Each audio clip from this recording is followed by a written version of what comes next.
السلام ورحمة الله. السلام عليكم ورحمة الله وبركاته. أعوذ بالله من الشيطان الرجيم. بسم الله الرحمن الرحيم. الحمد لله رب العالمين، والصلاة والسلام على سيدنا محمد وعلى آله وصحبه أجمعين، أما بعد. اللهم اغفر لنا وارحمنا ولوالدينا ولمشايخنا ولأساتذتنا ولتلامذتنا ولشركائنا ولمصنفي هذا الكتاب ولجميع علماء الدين. اللهم انفعنا بهم وبعلومهم وأسرارهم وبركاتهم في الدارين. اللهم اغفر للمؤمنين والمؤمنات والمسلمين والمسلمات الأحياء منهم والأموات. പ്രിയ സഹോദരങ്ങളെ, doctor കിഴിശ്ശേരിയുടെ class കഴിഞ്ഞ് നമ്മുടെ പ്രിയപ്പെട്ട മഞ്ചാടി ഷറഫു കുറെ ശ്രദ്ധേയമായ കുറെ കാര്യങ്ങൾ ഉണർത്തി. എല്ലാം അല്ലാഹു തആല കബൂലാക്കുമാറാകട്ടെ. നാം ഖുലാസ ബുധനാഴ്ച നിർത്തിവെച്ചത് വ്യഭിചാരാരോപണത്തിന്റെ ശിക്ഷാവിധികളെ സംബന്ധിച്ച് വിവരിച്ചുകൊണ്ടാണ്.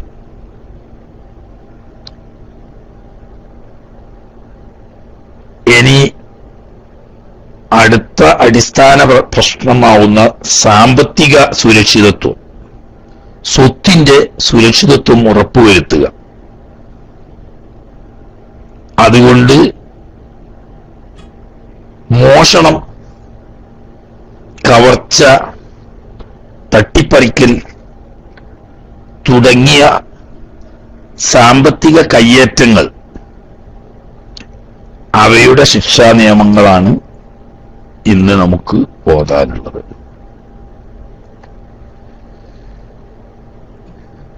മോഷണവുമായി ബന്ധപ്പെട്ട കാര്യമാണ് തുടക്കം. ആമുഖം പറഞ്ഞു നീട്ടുന്നില്ല, വിഷയത്തിലേക്ക് വേഗത്തിൽ കടന്നു വരികയാണ്. ഇൻഷാ അല്ലാഹ് റബ്ബ് തൗഫീഖ് ചെയ്തെങ്കിൽ താമസിയാതെ പെട്ടെന്ന് കുറഞ്ഞ ദിവസം കൊണ്ട് ഖുലാസ പൂർത്തിയാക്കണം എന്ന് ആഗ്രഹിക്കുന്നുണ്ട്. അത് കഴിഞ്ഞിട്ട് നമ്മൾ വ്യാഴാഴ്ച നടത്തി വരുന്ന അല്ലെങ്കിൽ വന്നിരുന്ന സമസ്തയുടെ ഉത്ഭവവും വളർച്ചയും, അത് ഈ രാത്രി ക്ലാസ് വളരെ പ്രയാസങ്ങൾ ഉണ്ടാകുന്നുണ്ട്. അതുകൊണ്ട് പലപ്പോഴും അത് തുടർച്ചയായിട്ട് ക്ലാസ് എടുക്കാൻ പറ്റുന്നില്ല, രാത്രി കാലങ്ങളിലെ അസൗകര്യങ്ങൾ കാരണം. അപ്പൊ കുറച്ചു ദിവസം തുടർച്ചയായിട്ട്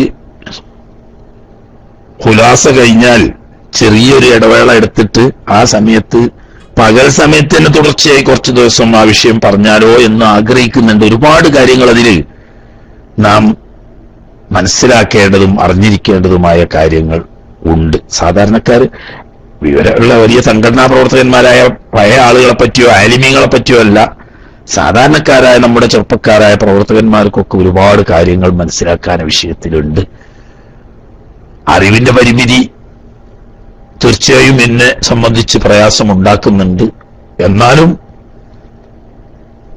ഒരു അറബി ആപ്തവാക്യമുണ്ട്, മാ ലായുദ്റക്കു കുല്ലുഹു ലായുദ്റക്കു കുല്ലുഹു. മുഴുവൻ ചെയ്യാൻ പറ്റില്ല എന്നതുകൊണ്ട് പറ്റേ ഒഴിവാക്കേണ്ട ആവശ്യമില്ല, പറ്റുന്നത് ചെയ്യാൻ നടത്തും. ആ നിലക്ക് മറ്റേത് രാത്രി സമയത്ത് ഏത് ദിവസം നോക്കിയാലും പൊതുവെ ഒരു ഒഴിവ് കിട്ടി കാണുന്നില്ല. വ്യാഴാഴ്ച പിന്നെ എങ്ങനെങ്കിലും കുറേശ്ശെ സമയം പറഞ്ഞു നോക്കാം എന്ന നിലക്ക് തുടങ്ങി വെച്ച് നോക്കുക. അപ്പൊ അത് പലപ്പോഴും തടസ്സമില്ല. അപ്പൊ ഇൻഷാ അല്ലാഹ് ഈ സമയത്ത് തന്നെ ചിലപ്പോൾ കുറച്ചു ദിവസം തുടർച്ചയായിട്ട് ക്ലാസ് അങ്ങ് എടുത്താൽ ഒരുവിധം കുറെ കാര്യങ്ങൾ ചർച്ചയിൽ വരുമല്ലോ. പുതിയ വിഷയത്തിലേക്ക് കടക്കുന്നതിന് മുമ്പ് ഏതായാലും ഞാൻ വിഷയത്തിലേക്ക് കടക്കാം. ബിസ്മില്ലാഹിർ റഹ്മാനിർ റഹീം. വബിഹി നസ്തഈൻ. ഹദ്ദുസ് സരിഖ, മോഷണത്തിന്റെ ശിക്ഷ. ഖാല അല്ലാഹു തആല, അല്ലാഹു സുബ്ഹാനഹു വ തആല പറയുന്നു, വസ്സാരിഖു വസ്സാരിഖത്തു ഫഖ്തഉ ഐദിയഹുമാ ജസാഅൻ ബിമാ കസബാ നകാലൻ മിനല്ലാഹ്. വസ്സാരിഖു മോഷ്ടിച്ച പുരുഷനും വസ്സാരിഖത്തു മോഷ്ടിച്ച സ്ത്രീയും. അപ്പൊ സ്ത്രീയോ പുരുഷനോ മോഷ്ടിച്ചാൽ ഫഖ്തഉ നിങ്ങൾ മുറിക്കുവീൻ ഐദിയവുമാ ആ മോഷ്ടാവായ പുരുഷന്റെയോ മോഷ്ടാവായ സ്ത്രീയുടെയോ കരങ്ങൾ നിങ്ങൾ ഛേദിക്കുവീൻ. ഇവിടെയും പ്രത്യേകം ശ്രദ്ധിക്കുക, ഫഖ്തഉ എന്ന ഓർഡർ, അള്ളാഹുവിന്റെ കൽപ്പന ഇസ്ലാം ശരീഅത്ത് അനുസരിച്ച് ഭരണം നടത്തുന്ന ഭരണകൂടങ്ങളോടുള്ള ആജ്ഞയാണ്. അല്ലാതെ നാട്ടുകാർക്ക് മാലിന്യ കമ്മിറ്റി കൂടിയിട്ടോ അതല്ലെങ്കിൽ ഏതെങ്കിലും മൗലികവാദികളെന്നോ ഭീകരവാദികളെന്നോ ഒക്കെ പറയപ്പെടുന്ന ചില വിവരദോഷികളുടെ കൂട്ടായ്മയാവുന്ന ചില സംഘടനകൾക്കോ ബാധകമാവുന്ന കൽപ്പനയല്ല.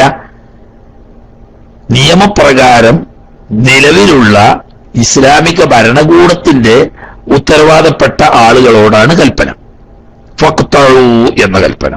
അപ്പം ഗവൺമെന്റിൽ നിക്ഷിപ്തമാണ് മോഷ്ടാവിന്റെ കൈ ഛേദിക്കുക എന്ന നിയമം.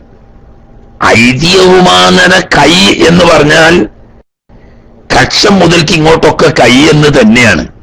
എന്നാൽ വിശുദ്ധ സുന്നത്ത്, തിരുനബി സ്വല്ലല്ലാഹു അലൈഹി വസല്ലം തങ്ങളുടെ സുന്നത്ത് അത് പഠിപ്പിച്ചു തന്നു. വലത് കരം കൈപ്പത്തിയാണ് ആദ്യ മോഷണ കുറ്റത്തിന് മുറിക്കേണ്ടത്.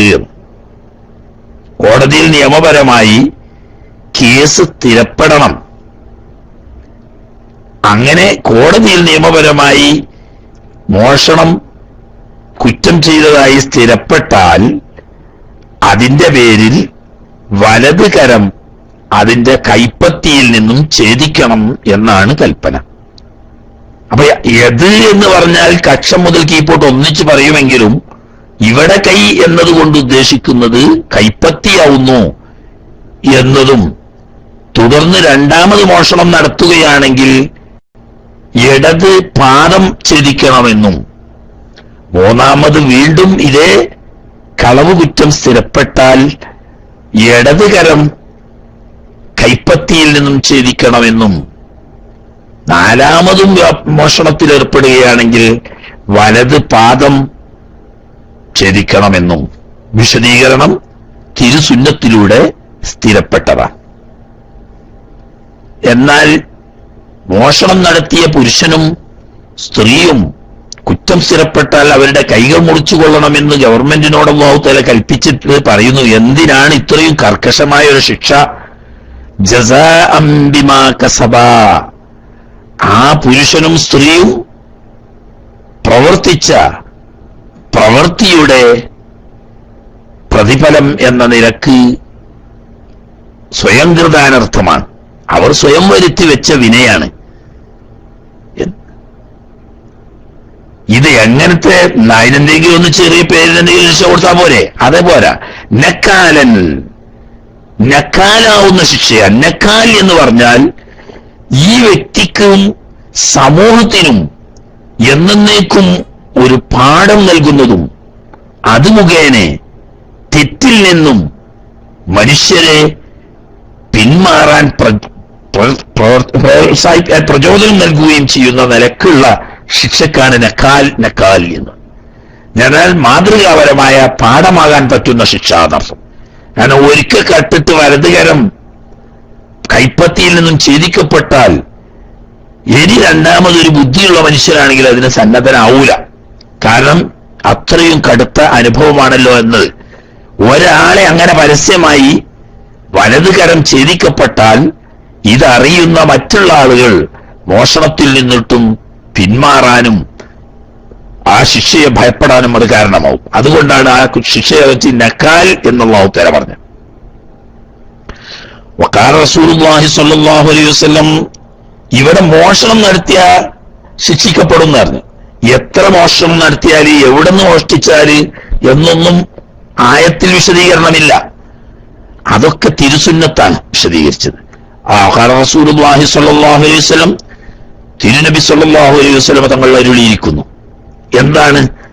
ലാ തുഖ്തഉ യദു സാരിഖിൻ, ഒരു മോഷ്ടാവിന്റെയും തന്നെ കൈ മുറിക്കപ്പെട്ടുകൂടാ. ഇല്ലാ ഫീ റുബുഇ ദീനാരിൻ, ഒരു സ്വർണ്ണ നാണയത്തിന്റെ 4/1 ഭാഗമെങ്കിലും മോഷ്ടിച്ചെങ്കിലല്ലാതെ, അതിൽ കുറഞ്ഞാൽ കൈ മുറിക്കാൻ പാടില്ല. എന്ന് പറഞ്ഞാൽ എന്താ? പഴയ കാലത്ത് ദീനാറും ദിർഹമും എന്ന 2 നാണയങ്ങളാണ് നിലവിലുണ്ടായിരുന്നത്.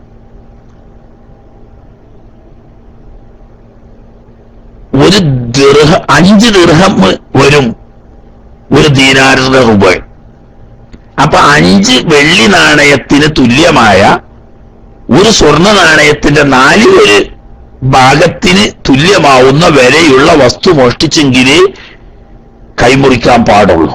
ഫസായിദൻ, അവിടെ നിന്ന് അങ്ങോട്ട് മേപ്പെട്ട് എന്ന് പറഞ്ഞാൽ അതിൽ താഴെയുള്ളത് മോഷ്ടിച്ചാൽ ശിക്ഷണ്ട്, കോടതിക്ക് ശിക്ഷ കൊടുക്കാം, പക്ഷേ കൈമുറിക്കാൻ പാടില്ല.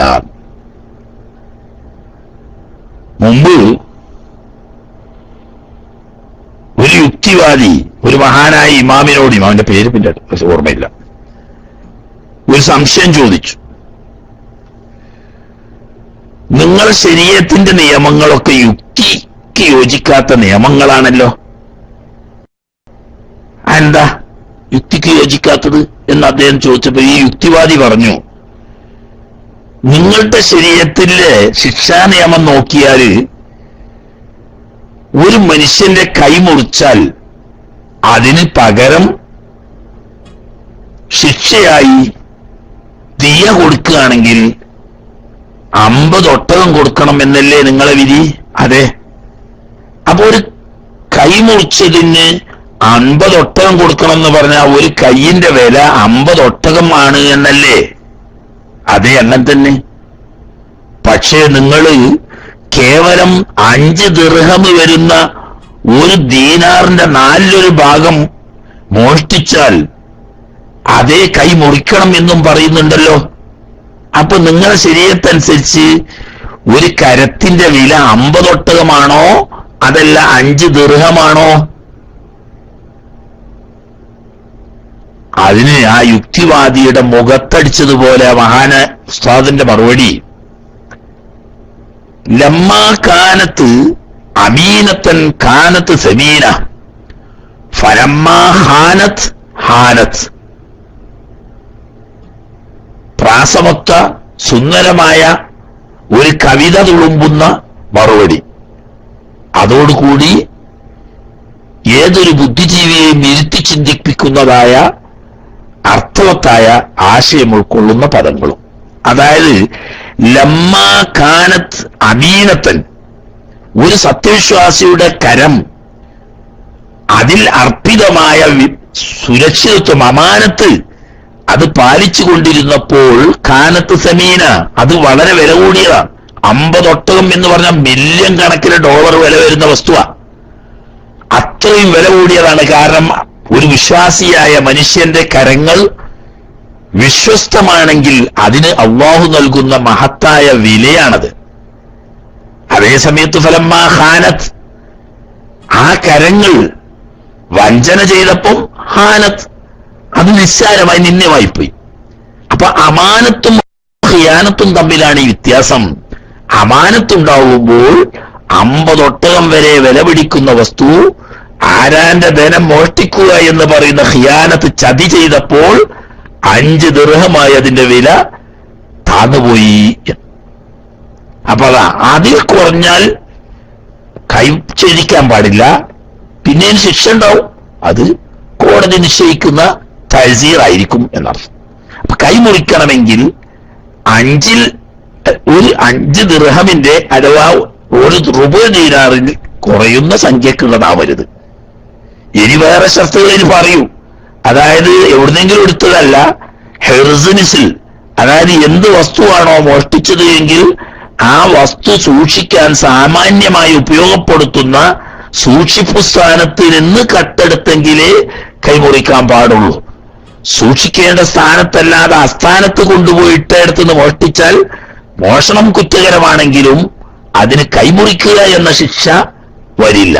അപ്പോ ഒരു റുബു ദീനാറിന്റെ സംഖ്യക്ക് വരുന്നതും ആവണം, യഥാർത്ഥത്തിൽ സൂക്ഷിക്കേണ്ട സ്ഥാനത്ത് സൂക്ഷിച്ചിടത്തുനിന്ന് മോഷ്ടിച്ചതാവുകയും വേണം, അത് തന്നെ മോഷണമാവുകയും വേണം. എന്ന് പറഞ്ഞാലോ, വലൈസാലിൽ മുഖ്തലിസി തട്ടിപ്പറിച്ചെടുത്തവന് ഇല്ല, വൽ മുന്തഹിബി കവർച്ച ചെയ്ത് ബലപ്രയോഗത്തിലൂടെ കവർച്ച ചെയ്തവനും ഇല്ല, വൽ ഖായിനി വഞ്ചിച്ചവനും ഇല്ല, ഖത്ഉൻ കൈമുറിക്കലില്ല എന്ന് റവാഹു തിർമിദിയു. അപ്പൊ അവിടെ സംശയം, എല്ലാം കണക്ക് തന്നെയല്ലേ? അതായത് മോഷണം നടത്തിയവന് കൈമുറിക്കണം എന്ന് പറഞ്ഞു. എന്നാൽ ഒരാള് തട്ടിപ്പറിച്ചുകൂടി എന്ന് പറഞ്ഞാൽ അപ്പത്തെ ചെക്കന്മാരെ പരിപാടിയില്ലേ, രണ്ടാള് ബൈക്കുമിൽ വരിക, എന്നിട്ട് പുടുത്തം വിട്ട് ചില ആൾക്കാർക്കുണ്ട്, ട്രെയിൻ വന്നാൽ വരുമ്പോൾ അറിയാത്ത ജാതി ചില ഫോണ് മൊബൈലിൽ സംസാരിച്ചു കൊണ്ട് നടക്കുമ്പോൾ ട്രെയിൻ തട്ടി മരിച്ചു പത്രത്തില്. ഇത് കേൾക്കുമ്പോൾ തന്നെ നമുക്ക് ബേജാറാവും, റബ്ബേ ഒരു ട്രെയിൻ വരുമ്പോ എത്ര ശബ്ദ കോലാഹലം ഉണ്ടാവും, അത് മറക്കാൻ തക്കത്ത ടെലിഫോൺ ഏത് പരലോകത്തേക്ക് ഇനി ഓൻ ചെയ്തിനോ അവിടേക്ക് തന്നെ പോകേണ്ടത്. അങ്ങനെ ചില അങ്ങനെ പുടുത്തം വിട്ട് ഫോൺ ചെയ്തുകൊണ്ടിരിക്കുന്നതിന്റെ ഇടയിൽ ബൈക്കുമ്മൽ വന്ന ചെക്കൻ തട്ടിപ്പറിച്ചിട്ട് ഒരു ബൈക്കുമ്മൽ പറന്നുപോയി.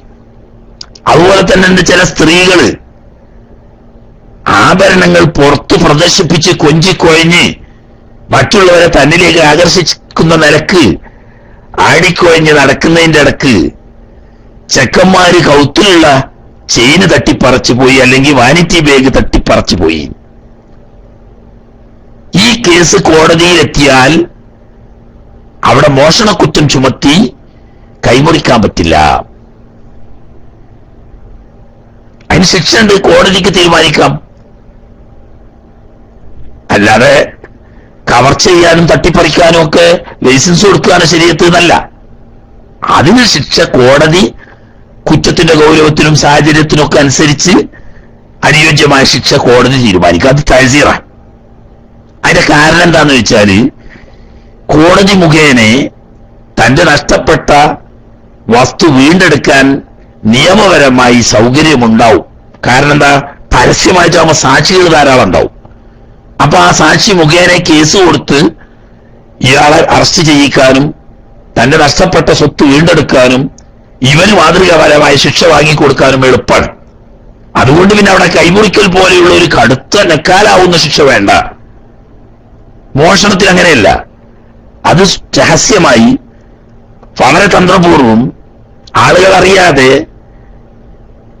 നടത്തുന്നതായതുകൊണ്ട് അതിന് സാക്ഷി കിട്ടാനും കോടതിയിൽ തെളിവ് സമർപ്പിച്ച് ശിക്ഷ വാങ്ങിക്കൊടുക്കാനും വളരെ പ്രയാസമുണ്ട്.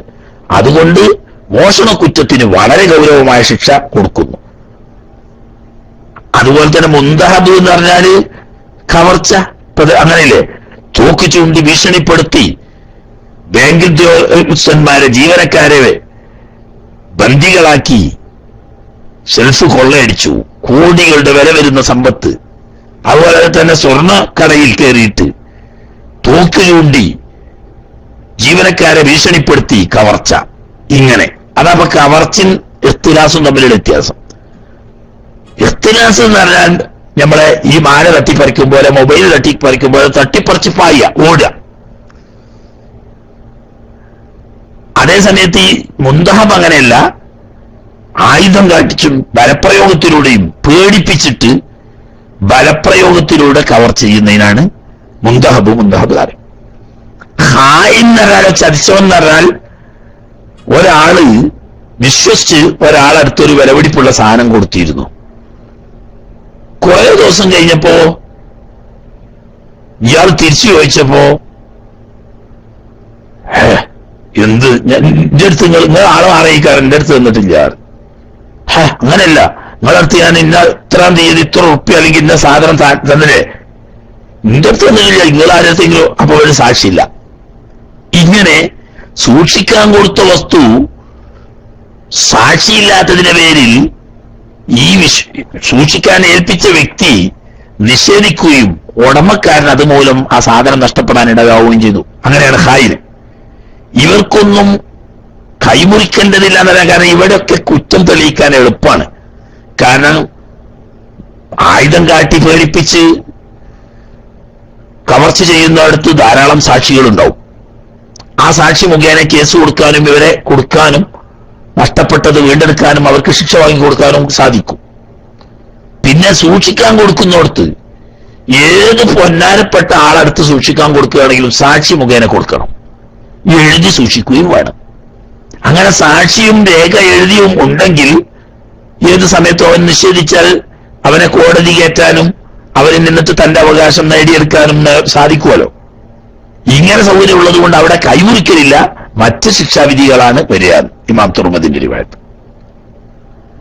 ഇനി ഇതിന്റെ വിശദീകരണം പറയട്ടെ. ഫേജിബോലൽ ഇമാമി, ഭരണാധികാരിയുടെ മേൽ ഉജൂബാകും. ഔ നായിബിഹി, അല്ലെങ്കിൽ ഭരണാധികാരി ഇക്കാര്യത്തിന് വേണ്ടി നിയോഗിച്ച പ്രതിനിധി. എല്ലാം കൂടി ഭരണാധികാരിയോട് നടത്താൻ കഴിയില്ലല്ലോ. ഓരോ ഡിപ്പാർട്ട്മെന്റ് ഉണ്ടാവും ഓരോ കാര്യങ്ങൾ നിർവഹിക്കാൻ. അങ്ങനെ ക്രിമിനൽ കുറ്റങ്ങൾക്ക് ശിക്ഷ വാങ്ങിക്കൊടുക്കാൻ ആവശ്യമായ കോടതിയും ഖാദിയും ഉണ്ടെങ്കിൽ അത് ഇമാമിന്റെ നായിബാണ്. അങ്ങനെ ഭരണാധികാരി അല്ലെങ്കിൽ ഭരണാധികാരി ഈ വിഷയത്തിൽ നിയമിച്ച ഉദ്യോഗസ്ഥന്മാർ അവർക്ക് ഉജൂബാണ് ഹദ്ദു സാരിഖി, മോഷ്ടാവിനെ ശിക്ഷിക്കൽ. എങ്ങനെ വലത് കരം ഛേദിച്ചുകൊണ്ട്, വലത് കരം കൈപ്പത്തിയിൽ നിന്നാണ് ഛേദിക്കേണ്ടത്. എന്നാൽ ഫൈൻ സറഖ സാനിയൻ, അങ്ങനെ ഒരു കേസ് തെളിഞ്ഞ് അതിൽ കോടതി അവന്റെ വലത് കരം ഛേദിക്കാൻ ഓർഡർ വിധി ഒൽപ്പിച്ചു, അതനുസരിച്ച് കൈമുറിച്ചു. അനന്തരം വീണ്ടും അവൻ മോഷണം നടത്തി. എന്നാൽ ഫരിജുലഹുൽ യുസ്ര, അവന്റെ ഇടത് കാലാണ് പറഞ്ഞേക്കുന്ന നെരിയാണിയിൽ നിന്നിട്ട് മുറിക്കേണ്ടത്. വൈനാഥ സാരിസൻ, വീണ്ടും മൂന്നാമതും അവൻ മോഷ്ടിക്കുകയാണെങ്കിലോ ഫയദഹുൽ യുസ്ര, ഇടത്തെ കൈ അതിന്റെ കൈപ്പത്തി മുറിക്കണം. ഫൈനാഥ റാബിയൻ, എന്നിട്ട് നാലാമത് വീണ്ടും അവൻ മോഷണത്തിലേക്ക് തന്നെ തിരിച്ചു വരുന്നെങ്കിൽ ഫരിജലഹുൽ യുംന, വലത് പാദം നെരിയാണിയിൽ നിന്നും ഛേദിക്കണം. അങ്ങനെ രണ്ട് കൈയും പോയി രണ്ട് കാലും പോയി. എന്നിട്ട് ഇതൊരു ജാതി രോഗാണ്. സുമ്മൈൻ സർഖ ഖാമിസ, അഞ്ചാമത് പിന്നെയും കക്കുകയാണെങ്കിൽ എന്താ കാട്ടണ്? അവിടെ പിന്നെ മുറിക്കാഞ്ഞില്ലല്ലോ, അതുകൊണ്ട് പിന്നെ തഹസീർ, കോടതി ഇയാളെ വേണമെങ്കിൽ ജീവപര്യന്തം നടുവിന് വെക്കുകയെ അതുപോലുള്ള എന്തെങ്കിലും ശിക്ഷ കൊടുക്കുക എന്നല്ലാതെ പിന്നെ മുറിക്കാൻ പാടില്ല. ഇങ്ങനെയാണ്. എന്നാൽ മോഷണത്തിന് കൈ മുറിക്കണമെങ്കിൽ പോലീസിന് സ്വയം ചെയ്യാൻ പറ്റുമോ? ഇല്ലേ? വശുറൂത്തു ഹദ്ദ് സ്വരിഖത്തി, മോഷണ ശിക്ഷ നടപ്പിലാക്കാനുള്ള ഷർത്തുകൾ കൗനുഹു, ഈ മോഷണത്തിന്റെ ശിക്ഷ നടത്തലായിരിക്കണം ബഅദ ത്വലബിൽ മാലിക്കി. കണ്ടോ, മോഷണം നടത്തപ്പെട്ട വ്യക്തി, ഏത് വ്യക്തിയുടെ മുതലാണോ മോഷ്ടിക്കപ്പെട്ടതെങ്കിൽ മുതലാളി കേസ് കൊടുക്കണം. അല്ലാതെ നേരിട്ട് പോലീസിനോ അതല്ലെങ്കിൽ കോടതിക്കോ സ്വയം കേസെടുത്തുകൊണ്ട് ശിക്ഷിച്ച് കൈമുറിക്കാൻ പാടില്ല. കാരണം എന്താ? ഇത് ആരാന്റെ ഹക്കുമായി ബന്ധപ്പെട്ട കൂടി കുറ്റമാണ്. അപ്പൊ ആ ഹക്കിന്റെ അഹലുകാരനായ മുതലിന്റെ ഉടമക്കാരൻ ആവശ്യപ്പെടണം, എങ്കിലേ ശിക്ഷിക്കാൻ പറ്റൂ. അല്ല, കോടതിയിലെത്തുന്നതിന് മുമ്പ് ഇവൻ കട്ടു എന്ന കാര്യം ഉറപ്പായപ്പോ ഇയാള് മുതലാളി എന്ത് പറഞ്ഞു? ചെയ്തതോ ചെയ്ത്, ഇനി മേലിൽ നീ ചെയ്യരുത്, ചെയ്തത് ഞാൻ നിനക്ക് പൊരുത്തപ്പെട്ടു എന്ന് പറഞ്ഞാൽ പിന്നെ നിവൃത്തിയൊന്നുമില്ല. രണ്ടാമത് ശിക്ഷിക്കാൻ കോടതിക്ക് ഒരു വകുപ്പില്ല. കാരണം എന്താ? അള്ളാനോട് തെറ്റ് ചെയ്ത് പോർക്കല്ല തേടി ഇവന്റെ ഹക്ക് ഓൻ പൊരുത്തപ്പെട്ടും ചെയ്തില്ലേ, പിന്നെ അവിടെ കൈമുറിക്കാൻ പറ്റൂല. അതേസമയത്ത് കോടതിയിൽ സ്ഥിരപ്പെട്ടു കഴിഞ്ഞാൽ പിന്നീട് അത് മാപ്പ് കൊടുക്കാൻ ഈ മുതലാളിക്ക് പറ്റൂല. കൊലപാതക കേസ് പോലെയല്ല ഇത്. ഹദീസിൽ കാണാൻ ബഹുമാനപ്പെട്ട സഫ്വാൻ റളിയല്ലാഹു തആല അൻഹു, മക്കത്തെ വലിയ നേതാവായിരുന്ന സഫ്വാൻ റളിയല്ലാഹു തആല അൻഹു ഇസ്ലാം മതം സ്വീകരിച്ചു. വലിയ മഹാനാണ്, വലിയ പണക്കാരനും സമ്പന്നനാണ്. അദ്ദേഹം ഒരിക്കൽ വിശ്രമിക്കാൻ വേണ്ടി മദീനത്തെ പള്ളിയിൽ കിടന്നുറങ്ങാം. അപ്പൊ വലിയ വിലപിടിപ്പുള്ള ഒരു തട്ടമുണ്ട്. മഹാനവർകൾ ആ തട്ടം ചുരുട്ടി തന്റെ തലക്കടിയിൽ തലയണിയായി വെച്ചിട്ട് ആണ് ഉറങ്ങുന്നത്. മുന്തിയ വിലപിടിപ്പുള്ള ഈ തട്ടം കണ്ടപ്പോ ഒരു മോഷ്ടാവ് അദ്ദേഹത്തിന് തോന്നി സഫ്വാൻ റളിയല്ലാഹു തആല അൻഹു ഉറങ്ങിക്കഴിഞ്ഞു. പതുക്കെ ചെന്ന് അദ്ദേഹത്തിന്റെ തലക്കടിയിൽ വെച്ച ഈ വിലപിടിപ്പുള്ള തട്ടം മോഷ്ടിച്ചാൽ ഭീമമായ ഒരു തുകക്കത് പുറത്തു വിൽക്കാൻ കഴിയും എന്ന നിലക്ക് ഈ മനുഷ്യൻ സഫ്വാൻ റളിയല്ലാഹു തആല അൻഹുവിന്റെ തലക്കടിയിൽ ചുരുട്ടി വെച്ചിരുന്ന ഈ വിലപിടിപ്പുള്ള തട്ടം പതുക്കെ ഉറങ്ങുന്ന സമയത്ത് മഹാനവർകൾ അറിയാതെ തലയുടെ കീഴിൽ നിന്നും വലിച്ചെടുത്തു.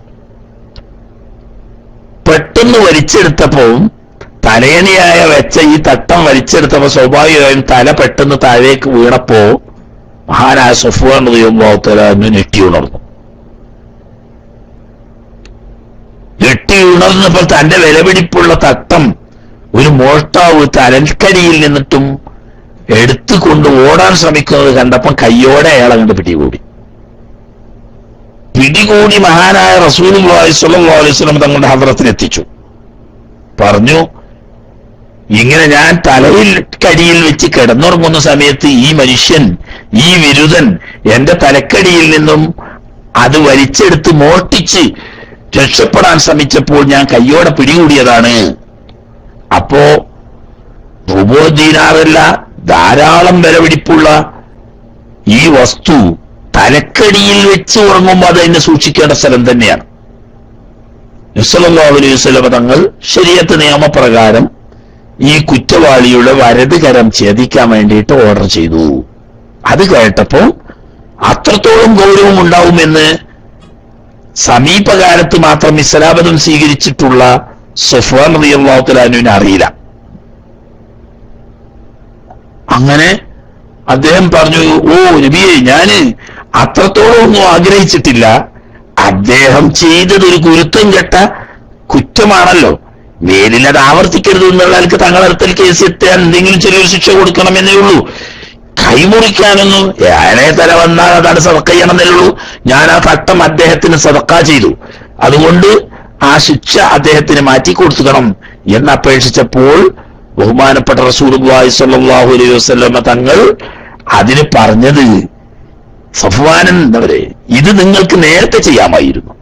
അഥവാ അവന് നിങ്ങൾ പിടികൂടിയ സമയത്ത് അവന് ശക്തമായ ഒരു താക്കീത് കൊടുക്കുകയും മേലിൽ ഇത് ആവർത്തിക്കരുത് എന്ന് പറയുകയും ചെയ്തുകൊണ്ട് അയാൾക്ക് നിങ്ങൾക്കത് സദഖ ചെയ്യാമായിരുന്നു. അത് ചെയ്യാതെ നിയമപ്രകാരം ഭരണാധികാരിയാവുന്ന എന്റെ അരികെ കേസെത്തിച്ച് കളവ് കുറ്റം സ്ഥിരപ്പെട്ടു കഴിഞ്ഞ സ്ഥിതിക്ക് ഇനി അത് മാപ്പാക്കാൻ പറയാനുള്ള അവകാശം നിങ്ങൾക്കില്ല. അപ്പൊ കൊലപാതക കുറ്റം പോലെയല്ല മോഷണ കുറ്റം എന്നർത്ഥം. നേരത്തെ കേസെത്തിയെങ്കിലേ കോടതിക്ക് കേസെടുക്കാൻ പറ്റൂ. അങ്ങനെ കോടതിയിൽ നിയമപ്രകാരം മോഷണക്കുറ്റം സ്ഥിരപ്പെട്ടു കഴിഞ്ഞാൽ അതിനുള്ള കൈമുറിക്കുക എന്ന ശിക്ഷ മാപ്പ് കൊടുക്കാൻ ഈ മുതലാളിക്ക് അവകാശം ഉണ്ടാവില്ല. ആട്ടെ, കൗനുഹു, അപ്പൊ ഈ ശിക്ഷ നടത്തലാവണം ബാദ തൊലബിൽ മാലിക്കി, മുതലാളി ആവശ്യപ്പെട്ടതിന് ശേഷമായിരിക്കണം. രണ്ടാമത്തെ ഷർത്ത് കൗലുൽ മസ്റൂഖി, മോഷ്ടിക്കപ്പെട്ട വസ്തു ആയിരിക്കണം നിസാബൻ, ശറയിൽ നിശ്ചിത കണക്കെത്തിയതായിരിക്കണം. നിസാബ് എന്ന് പറഞ്ഞത്ര ഒരു സ്വർണ്ണ നാണയത്തിന്റെ 4/1 അതിൽ കൂടുതലോ വേണം. ഒരു സ്വർണ്ണ നാണയത്തിന്റെ 4/1 കുറഞ്ഞ സംഖ്യയാണ് മോഷ്ടിച്ചതെങ്കിൽ അതിന്റെ പേരിൽ കൈമുറിക്കാൻ പറ്റില്ല. മൂന്നാമത്തെ ഷർത്ത് അല്ലാ യകൂന ഫീ ശുബഹത്തുൻ ലിസാരിഖി, ഈ മോഷ്ടിക്കപ്പെട്ട വസ്തുവിൽ ഈ മോഷ്ടാവിന് ശുഭത്തില്ലാതിരിക്കണം. എന്ന് പറഞ്ഞാൽ അവന്റേതും കൂടി ആവാനൊരു സാധ്യത, യഥാർത്ഥത്തിൽ അവന്റേതായിക്കൊള്ളുന്നില്ല, അവനും കൂടി അവകാശം വരാൻ സാധ്യതയുള്ള വസ്തു ആവരുത്. അങ്ങനത്തെ വസ്തു മോഷ്ടിച്ചാൽ അതിന് പേരിൽ കൈമുറിക്കാൻ പറ്റില്ല. ഇതുപോലെ അതിന് പറയും, ഉദാഹരണങ്ങളൊക്കെ പറയും ഇൻഷാ അല്ലാഹ്.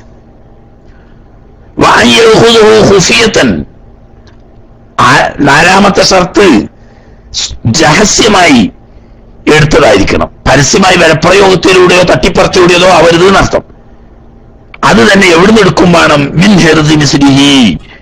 ഈ ധനം, മോഷ്ടിക്കപ്പെട്ട ധനം സാധാരണക്ക് മാന്യമായി സൂക്ഷിക്കേണ്ടത് എവിടെയാണോ അത്തരം സൂക്ഷിക്കപ്പെട്ട സ്ഥലത്ത് നിന്ന് മോഷ്ടിക്കണം. സൂക്ഷിക്കേണ്ടടുത്ത് സൂക്ഷിക്കാതെ അലക്ഷ്യമായി എവിടെയോ ഇട്ടേച്ച വസ്തു മോഷ്ടാവ് എടുത്തു പോയാൽ അതിന്റെ പേരിൽ കൈമുറിക്കപ്പെടില്ല എന്നർത്ഥം. ആ എടുത്തത് തന്നെ ബിലായിദിനെ മാലിക്കിഹി, ഉടമയുടെ അനുവാദം ഇല്ലാതെയും ആയിരിക്കാം. അപ്പൊ ഉടമയുടെ അനുവാദമില്ലാതെ സാധാരണഗതിയിൽ ഈ വസ്തു സൂക്ഷിക്കേണ്ട സൂക്ഷിപ്പ് സ്ഥലത്ത് നിന്നും രഹസ്യമായി എടുത്തതായിരിക്കണം എങ്കിലേ കൈമുറിക്കാൻ പാടുള്ളൂ. അതിന്റെ പുറമായ കൂനസാരിഖു, മോഷ്ടാവ് ആവുകയും വേണം. മുഖല്ലഫൻ മുഖ്താറൻ, പ്രായപൂർത്തിയും ബുദ്ധിയുമുള്ളവനും സ്വഷ്ടപ്രകാരം ചെയ്തവനും ആയിരിക്കണം. അതിന്റെ പുറമെ ഹർബിയൻ, ഹർബി അല്ലാതിരിക്കണം. അതെപ്പോഴും പറയണം. അതിന്റെ ഹർബി ഇസ്ലാമിന്റെ നിയമം അംഗീകരിക്കാത്തവനാ, അവന്റെ പേരിൽ കോടതി കേസ് നടക്കൂല. അപ്പൊ ഞാൻ വിശദീകരണങ്ങൾ. ഫലാഖത്ത്, അപ്പോൾ മോഷ്ടാവിന്റെ കൈമുറിക്കാൻ പാടില്ല. ഫീമാദൂനൻ നിസാബി, ഒരു ദീനാറിന്റെ 4:1 കുറഞ്ഞതാണ് മോഷ്ടിച്ചതെങ്കിൽ, അല്ലെങ്കിൽ അത്രയും വിലയുള്ള വസ്തുവാണ് മോഷ്ടിച്ചതെങ്കിൽ അതിന്റെ പേരിൽ കൈമുറിക്കാൻ പാടില്ല. വലാഫി നിസാബിൻ, ഇനി ഈ തുക മോഷ്ടിച്ചിട്ടുണ്ട് എന്നാലും പാടില്ല. എങ്ങനത്തെ? ഇഷ്തറക ഫീഹി ഇസ്ലാനി, രണ്ടാളുടേതാണ്. ആകെ റുബു ദീനാറിന്റെ വിലയേ ഉള്ളൂ. ഒരാളെ മുതലല്ല, രണ്ടാളെ മുതല എന്ന് പറഞ്ഞാൽ അപ്പൊ എന്താ? രണ്ടാളുകൾക്ക് കൂടി ആകെ റുബു ദീനാറിന്റെ വിലയുള്ളൊരു വസ്തു ഉണ്ട്. അതൊരുത്തം കട്ടാൽ ഒരാൾക്ക് തന്റെ അവകാശത്തിന്റെ പേരിൽ കൈമുറിക്കാൻ ആവശ്യപ്പെടാൻ പറ്റൂല, മറ്റേയാൾക്ക് അയാളുടെ സ്വന്തം നിലക്കും പറ്റൂല. രണ്ടാളും കൂടി ഷെയർ ആയിട്ടുള്ളത് ഒരു കേസായിട്ട് പരിഹരിക്കാൻ നിവൃത്തിയുമില്ല. അപ്പൊ തത്വത്തിൽ പറഞ്ഞാൽ അവിടത്തെയും കേസ് തന്നെയാണ്, നിസാബ് കഴിഞ്ഞിട്ടില്ല എന്നുള്ള. ഉദാഹരണം, 5 ദിർഹം വിലയുള്ള ഒരു വസ്തു രണ്ടാളുടെ ഉടമയിലുള്ളതുണ്ട്. ഒരാൾ പൗതി, ഒരാൾ പൗതിയാണ്. അപ്പൊ ഒരാൾക്ക് എന്തേ ഉള്ളൂ? 2.5 ദിർഹമിന്റെ ഉടമയുള്ളൂ. 2.5 ദിർഹം ഒരാൾ മോഷ്ടിച്ചാൽ കൈമുറിക്കാൻ പാടില്ല. മറ്റേ ആൾക്കും 2.5 ദിർഹമിന്റെ ഉടമയുണ്ട്. അപ്പൊ അയാളെ കേസിലും കൈമുറിക്കാൻ പറ്റൂല. രണ്ടുകൂടി കൂട്ടിയ എന്തുണ്ടാണും? 5 ദിർഹം, അതില്ലെങ്കിൽ റുബു ദീനാറിന്റെ വിലക്ക് ഉണ്ടാകും. അതിൽ മുറിക്കാൻ പാടില്ല. വലാ ഫീമാ അഖദഹു മിൻ ഗൈരി ഹിർസിഹി, സൂക്ഷിക്കേണ്ട സ്ഥലത്ത് നിന്ന് അല്ല എടുത്തത് എന്നാലും കൈമുറിക്കാൻ പറ്റൂല. ഉദാഹരണം, നല്ലൊരു സ്വർണ്ണ ചെയിൻ ഉണ്ടായിരുന്നു.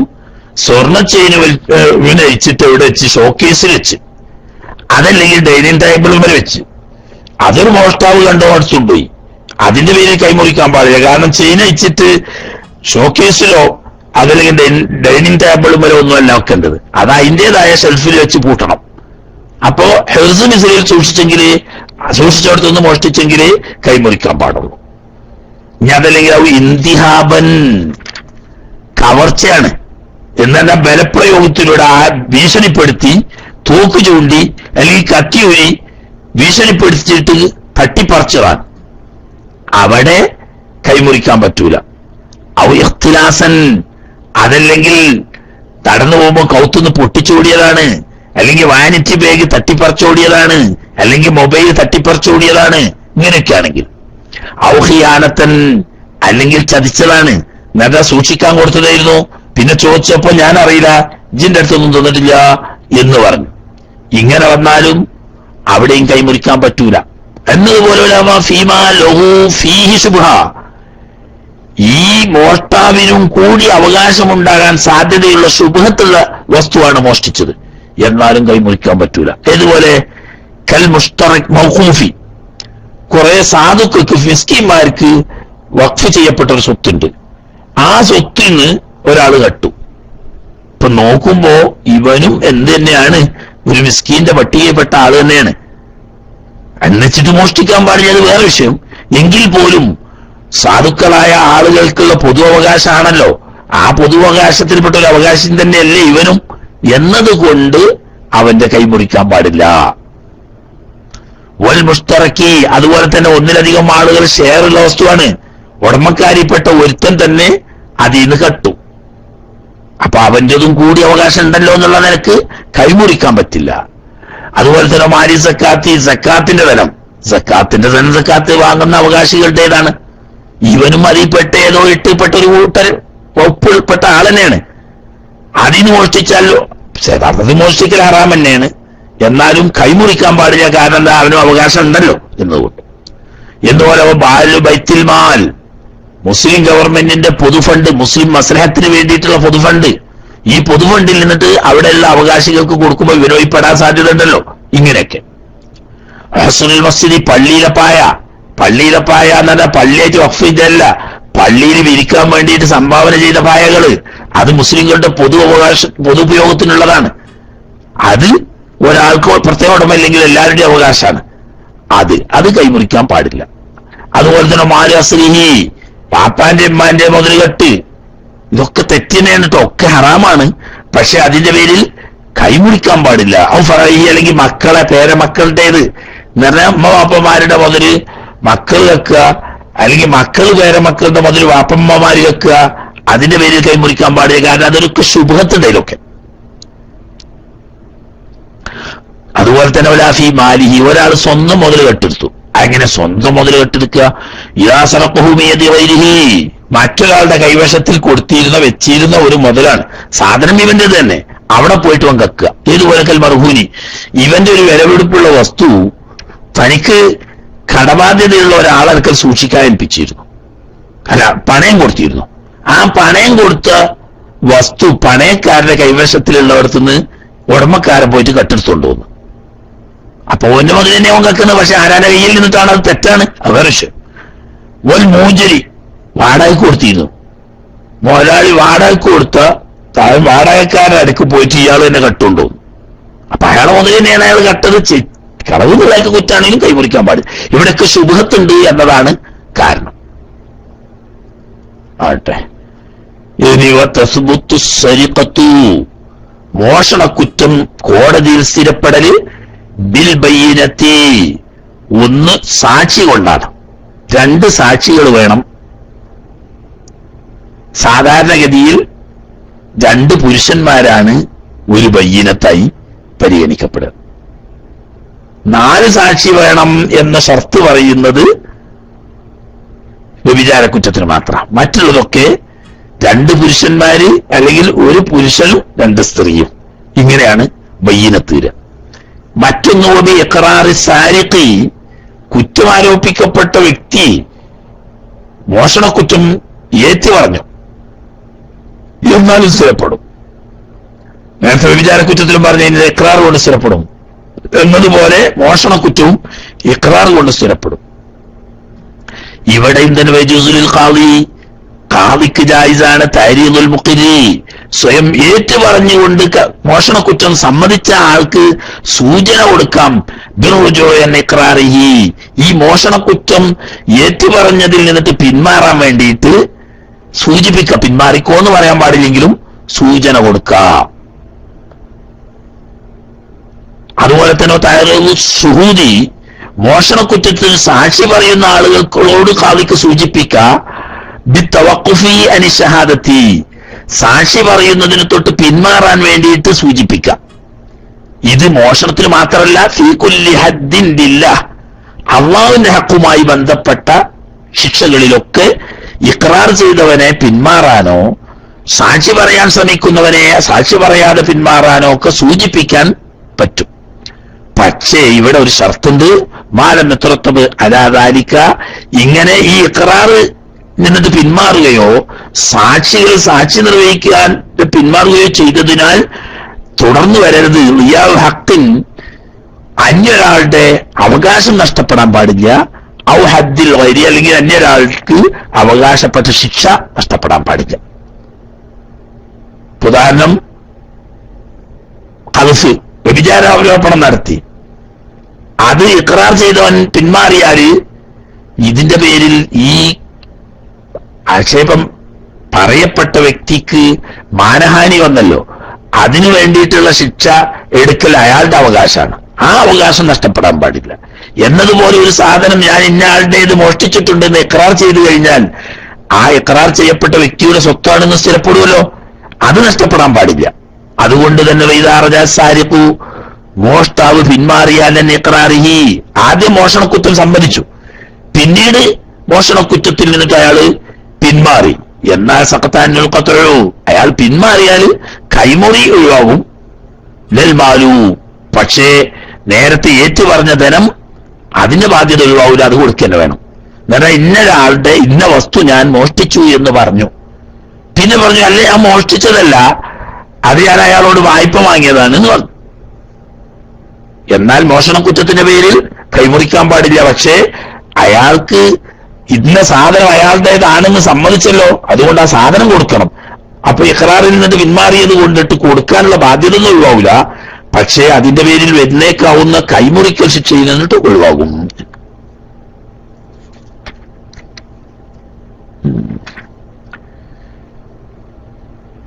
ഇനി രണ്ട് ഹദ്ദും കൂടി കഴിഞ്ഞാൽ ഹദ്ദ് കഴിഞ്ഞു. ഒന്ന് കവർച്ചക്കാർക്കുള്ള ശിക്ഷ, ആദ്യത്തൊരിയേറ്റ്, പിന്നൊന്ന് മദ്യപാനത്തിന്റെ ശിക്ഷയും. ഇത്രേ ഹദ്ദുള്ളൂ. ഇനി അവിടെ നിന്ന് അങ്ങോട്ട് പിന്നുള്ളതൊക്കെ തസീർ എന്ന് പറയുന്ന കോടതിയുടെ വിവേചനാധികാരം ഉപയോഗപ്പെടുത്തിക്കൊണ്ട് നടത്തുന്ന ശിക്ഷാ സമ്പ്രദായമാണ്. ഇൻഷാ അല്ലാഹ് റബ്ബ് തൗഫീഖ് ചെയ്തെങ്കിൽ ആ ഭാഗം നാളെ നോക്കാം. കുറച്ച് സമയം, ഒരു 3 മണി വരെ നമുക്ക് എന്തെങ്കിലും അത്യാവശ്യപ്പെട്ട പഠിക്കാൻ ആവശ്യമായ കാര്യങ്ങൾ സംശയം ചോദിക്കാൻ ഉപയോഗപ്പെടുത്താം. അല്ലാഹു സുബ്ഹാനഹു വ തആല കബൂലാക്കുമാറാകട്ടെ. സുഹൃത്തുക്കളൊക്കെ അത്യാവശ്യമുള്ള എന്തെങ്കിലുമൊക്കെ കാര്യങ്ങൾ ചോദിക്കാനുണ്ടെങ്കിൽ മൈക്കിലേക്ക് വരിക. ഞാൻ മൈക്ക് ചോദ്യകർത്താക്കൾക്ക് വേണ്ടി കൈമാറുന്നു. വസിയത്തോടെ അസ്സലാമു അലൈക്കും വറഹ്മത്തുള്ളാഹി. അസ്സലാമു അലൈക്കും. ഉസ്താദേ, ശിക്ഷ നടപ്പാക്കുന്നത് ഒരാളെ മിൽക്കിലുള്ള വസ്തു കക്കുമ്പോഴാണല്ലോ. ഉദാഹരണത്തിന് ഫോറസ്റ്റ് കാർഡിലുള്ള ബ്ലാക്ക് അഥവാ ചന്ദനം മുറിക്കുക, അതുപോലെ പഴയ കാലത്ത് വിറക് കക്കാൻ പോവുക, ഇതിനൊക്കെ കക്കൽ എന്ന് പറയുമോ, അതൊക്കെ മിൽക്കുണ്ടോ, പ്രത്യേകിച്ചൊരു ഒരാളുടെ മിൽക്കുണ്ടോ എന്നറിയാൻ വേണ്ടിയാണ്. അസ്സലാമു അലൈക്കും.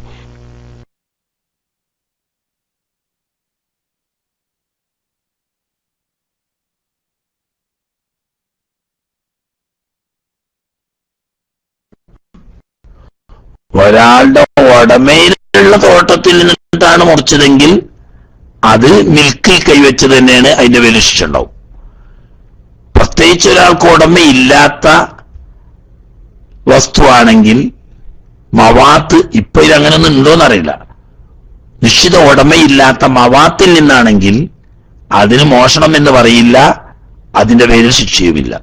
അതേ സമയത്ത് ഒരു അന്യ വ്യക്തിയുടെ ഉടമയിലുള്ളതാണെങ്കിൽ അതിൽ നിന്നിട്ട് ചന്ദനം മുറിക്കുക, തേക്ക് തടി മുറിക്കുക, വിറകെടുക്കുക തുടങ്ങിയതൊക്കെ മോഷണം തന്നെയാണ്. വസ്തുവിന് ഉടമ ഖാസായ മാലിക്കുണ്ടോ ഇല്ലേ എന്നതാണ് നോട്ടം.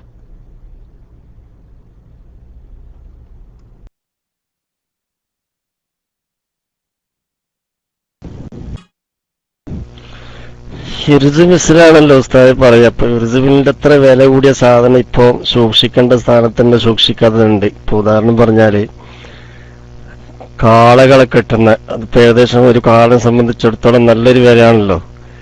ഇതൊന്നും ഇപ്പൊ വീണ്ടും സൂക്ഷിക്കുന്ന സ്ഥലത്തല്ലാണല്ലോ സൂക്ഷിക്കുന്നത്. സാധാരണ ഒരു ചെറിയൊരു ചറ്റപ്പര ഉണ്ടാക്കി അതിലാണ് ഈ കാളകളൊക്കെ സൂക്ഷിക്കുന്നത്. ഇതിനിക്ക് ഹിർസ് മിസ്ല് സൂക്ഷിക്കുന്ന സ്ഥലം എന്ന് പറയുമോ? യഥാർത്ഥത്തിൽ അത്രയും വിലയുള്ള സാധനമാണല്ലോ കാള, പോത്ത് എന്നൊക്കെ പറയുന്ന സാധനം ഇന്നത്തെ വില അനുസരിച്ചാൽ. എന്നാൽ അതിനൊരു പ്രത്യേക പദ്ധതി സ്ഥലം ഉണ്ടാക്കണോ എന്നുള്ളതാണ്. അസ്സലാമു അലൈക്കും.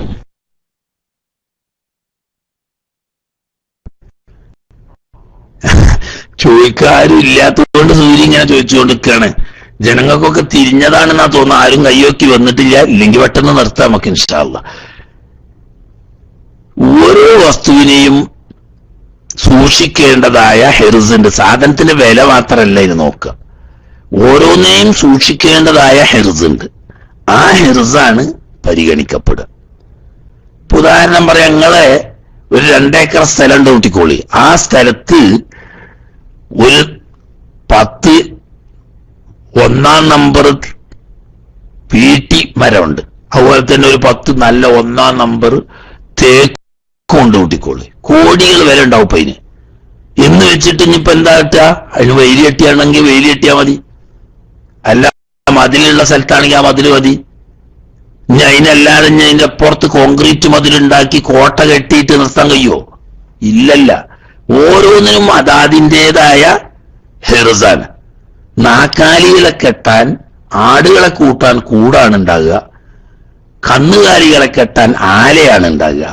ആ ആലയിൽ നിന്നിട്ട് മോഷ്ടിച്ചാൽ സാധനത്തിന് വില ഏറ്റക്കുറവ് നോക്കിയിട്ടല്ല, നാക്കാലിയെ കെട്ടുന്ന ഹെർസ് ആലയാണ്.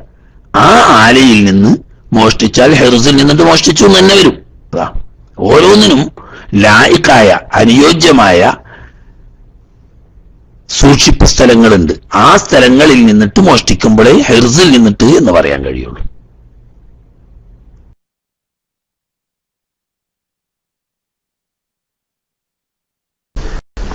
അസ്സലാമു അലൈക്കും വറഹ്മത്തുള്ളാഹി. അതൊരു ഇന്നത്തെ വിഷയത്തിൽ പെട്ടതല്ല, വേറൊരു ഉളീഹത്ത്, സുന്നത്തായ ഉളീഹത്ത് നമ്മൾ അറുത്തു, സുന്നത്തായ ഉളീഹത്ത് അറുത്തു. പക്ഷെ അടുത്തൊരു അയൽവാസി അത്യാവശ്യം കുഴപ്പമില്ലാത്ത നല്ല ധനികനാണ്. ഈ ധനികന് കൊടുത്തു. ഈ ധനികനാണെങ്കിൽ ഭയങ്കര പിഷ്കനാണ്. ആ പിഷ്കൻ ആ ധനികൻ കിട്ടിയപ്പോ ഇത് ഒരു വില കുറച്ചിട്ട്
ബിസിനസ് കുറ്റകരമാണ്, അത് സഹിയല്ല എന്നർത്ഥം.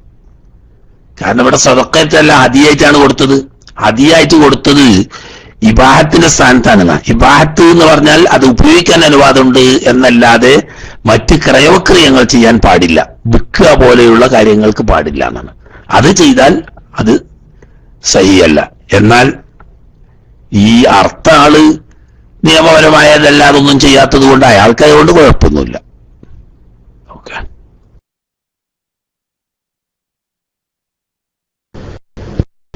അസ്സലാമു അലൈക്കും വറഹ്മത്തുള്ളാഹി വബറകാതുഹു. ഈ അഖീഖത്ത് അറുത്താല് അത് പിന്നെ പച്ചയായിട്ട് അതിൽ നിന്ന് സാധുക്കൾക്ക് കൊടുക്കല് സുന്നത്തായ അഖീഖത്തിനെ പറ്റി ഞാൻ പറയുന്നത്. അതായത് അഖീഖത്തായാലും ഉളുഹിയത്തായാലും പിന്നെ പച്ചയായിട്ട് കൊടുക്കാതെ അതിലേക്ക് അറുത്ത് വേവിച്ച് ആൾക്കാരെ വിളിച്ച് ഫക്കീർ മിസ്കിന്മാരെ വിളിച്ച് അങ്ങനെ കൊടുത്തൂടെ. പച്ചയായിട്ട് തന്നെ കൊടുക്കല് ആ അഖീഖത്തായാലും പിന്നെ ഉളുഹിയത്തായാലും അതിൽ അങ്ങനെ ഷർത്തുണ്ടോ?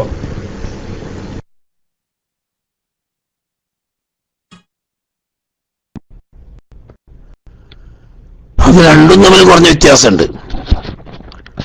ഉളുഹിയത്ത് അല്പമെങ്കിലും പച്ച മാംസമായി സാധുക്കൾക്ക് കൊടുക്കൽ വുജൂബാണ്.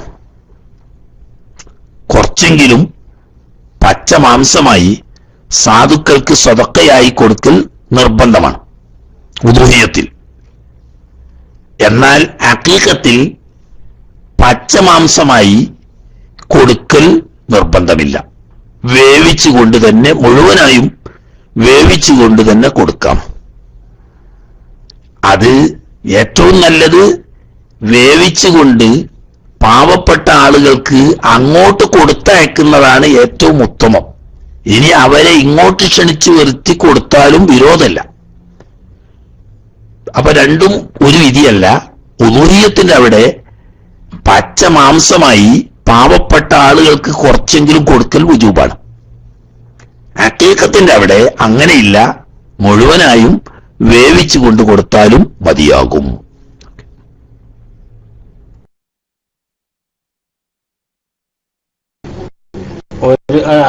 താഴെയുള്ളവർ ക്ഷമിക്കുമെന്ന് ഞാൻ മനസ്സിലാക്കുന്നു. അതുപോലെ തന്നെ ഇപ്പൊ നമ്മള് ഉളുഹിയത്തിന്റെ മൃഗം കൊണ്ടുവരുന്ന സമയത്ത് ഒരാൾ ചോദിച്ചു, അങ്ങനെ ഒരു മസലയില്ലേ, അതായത് ഇത് എന്തിനാണെന്ന് ചോദിച്ചു. അപ്പൊ ഇയാൾ പറഞ്ഞു ഇത് ഉളുഹിയത്ത് അറക്കാനാണെന്ന് പറഞ്ഞാൽ അത് പിന്നെ സുന്നത്തായ ഉളുഹിയത്ത് അറക്കാനാണ് ഇയാൾ കൊണ്ടുവരുന്നത്. പക്ഷെ ഇയാൾ വൈമധ്യ പിന്നെ ഇതെന്തിനാണെന്ന് ചോദിച്ചു വെറും മുത്തലക്കം ഉളുഹിയത്ത് അറക്കാനാണെന്ന് അയാൾ പറഞ്ഞു കഴിഞ്ഞാല് പിന്നെ അയാളെ പേരിൽ അത് അർത്ഥം കൊടുക്കൽ നിർബന്ധമാവൂല, സുന്നത്ത് നിർബന്ധമായിട്ട് വരൂല. പിന്നെ ഒരു ചോദ്യം കൂടി ചോദിക്കുക, ഈ നമ്മളെ സ്ക്രീനില് വെറും ഒരു സൂറത്തുൽ ഫാത്തിഹ മാത്രമേ ഉള്ളൂ. ആ സമയത്ത് നമുക്ക് ലാപ്ടോപ്പ് ആയാലും മറ്റേതായാലും അത് നമുക്ക് അതിൽ തൊടാൻ പറ്റുമോ? സ്ക്രീനില് സ്ഥലം മനസ്സിലാവുന്നുണ്ടാവും. നമ്മളിപ്പോ ഈ ലാപ്ടോപ്പിലുള്ള സ്ക്രീനില് വെറും ഫാത്തിഹ മാത്രമേ ഉള്ളൂ, വേറെ ഒന്നുമില്ല, ഒരു ടെക്സ്റ്റും ഇല്ല, ഒരു ഫാത്തിഹ മാത്രമുള്ള സമയത്ത് ഈ ലാപ്ടോപ്പ് നമുക്ക് തൊടാൻ പറ്റുമോ? വേറൊരു ടെക്സ്റ്റ് അടിക്കാൻ വേണ്ടിയിട്ട് തൊടാൻ പറ്റുമോ? അതും കൂടി ആ ചോദ്യത്തിന്റെ രണ്ടാമത്തെ ചോദ്യമായി ഞാൻ പറയുന്നു. അസ്സലാമു അലൈക്കും വറഹ്മത്തുള്ളാഹി.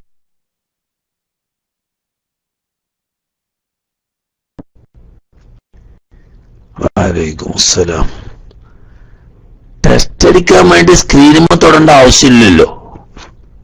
ഉണ്ടാവോ? ഞങ്ങളൊക്കെ ടെസ്റ്റ് അടിക്കുമ്പോ കീബോർഡുമലാണ് സാധാ തൊടല്. കീബോർഡുമൽ ഫാത്തിഹയും അല്ലാത്ത ഒന്നും ഉണ്ടാവില്ല. സ്ക്രീനിലല്ലേ ഫാത്തിഹ ഉണ്ടെങ്കിൽ ഉള്ളത്. അങ്ങനെയാണല്ലോ, മനസ്സിലായില്ലേ? ടെസ്റ്റ് അടിക്കാൻ വേണ്ടിയിട്ട് കീബോർഡ് തൊടുകയല്ലാതെ സ്ക്രീനിൽ തൊടേണ്ട ആവശ്യമില്ല. സ്ക്രീനിൽ ഫാത്തിഹ ഉണ്ട് എന്നതുകൊണ്ട് കീബോർഡ് തൊടുന്നത് കൊണ്ട് കുഴപ്പമുണ്ട് എന്നുള്ളത് ഞാൻ എവിടെയും കണ്ടിട്ടുമില്ല. മനസ്സിലായില്ലേ?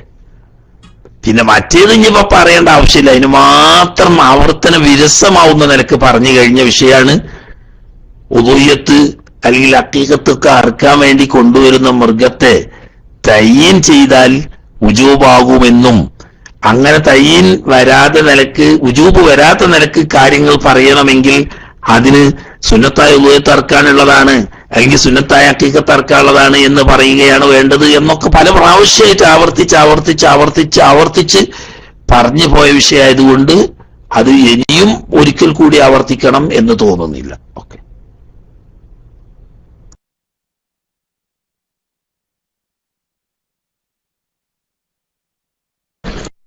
സ്ക്രീന് എന്ന് പറയുന്നത് ഈ നമ്മളെ കീബോർഡിനോട്, ലാപ്ടോപ്പ് ആകുമ്പോൾ കീബോർഡിനോട് ചേർന്ന് ഉള്ള ഒരു ഒന്നല്ലേ കീബോർഡും ലാപ്ടോപ്പും എന്ന് പറയുന്നത് ഒന്ന് തന്നെ എന്ന് പറഞ്ഞാല് തെറ്റാവുക. കാരണം ലാപ്ടോപ്പ് എന്ന് പറയുന്നത് ഒരു അങ്ങനെ എനിക്ക് അറിയില്ല, അറിയാത്തോണ്ട് ചോദിക്കാണ്.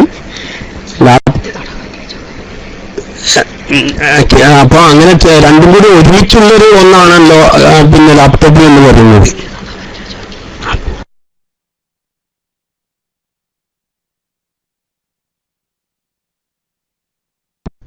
അത് നിങ്ങൾ തന്നെ പറഞ്ഞാൽ മതി, എനിക്കറിയില്ല.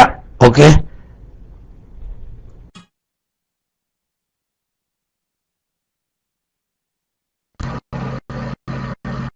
ഹലോ, അസ്സലാമു അലൈക്കും. എനിക്ക് ചാടിയാണല്ലോ ഉസ്താദ്, ഉദഹിയത്തിന്റെ മാംസം കാഫിരിങ്ങൾക്ക് കൊടുക്കാൻ പറ്റുമോ? അതായത് നമ്മള് അറുത്തതിന് ശേഷം, അറവ് നടന്നതിന് ശേഷം എല്ലാവർക്കും കൊടുക്കുമ്പോ ഒരു കാഫിറ ഒരാൾക്ക് കൊടുക്കാൻ പറ്റുമോ? അതല്ലെങ്കിൽ നമ്മൾ വീട്ടിൽ കൊണ്ടുപോയി പാകം ചെയ്തതിന് ശേഷം, അത് ഉദഹിയത്തിന്റെ മാംസം എന്ന നിലക്കല്ല, അയാൾ ഉച്ചക്ക് ഭക്ഷണം കഴിക്കാൻ അയാൾ അതിലെ പോകുമ്പോൾ അയാളെ വിളിച്ചപ്പോ അങ്ങനെ കൊടുക്കാൻ പറ്റുമോ? അത് ഉസ്താദ് വിശദീകരിച്ചത്. അസ്സലാമു അലൈക്കും.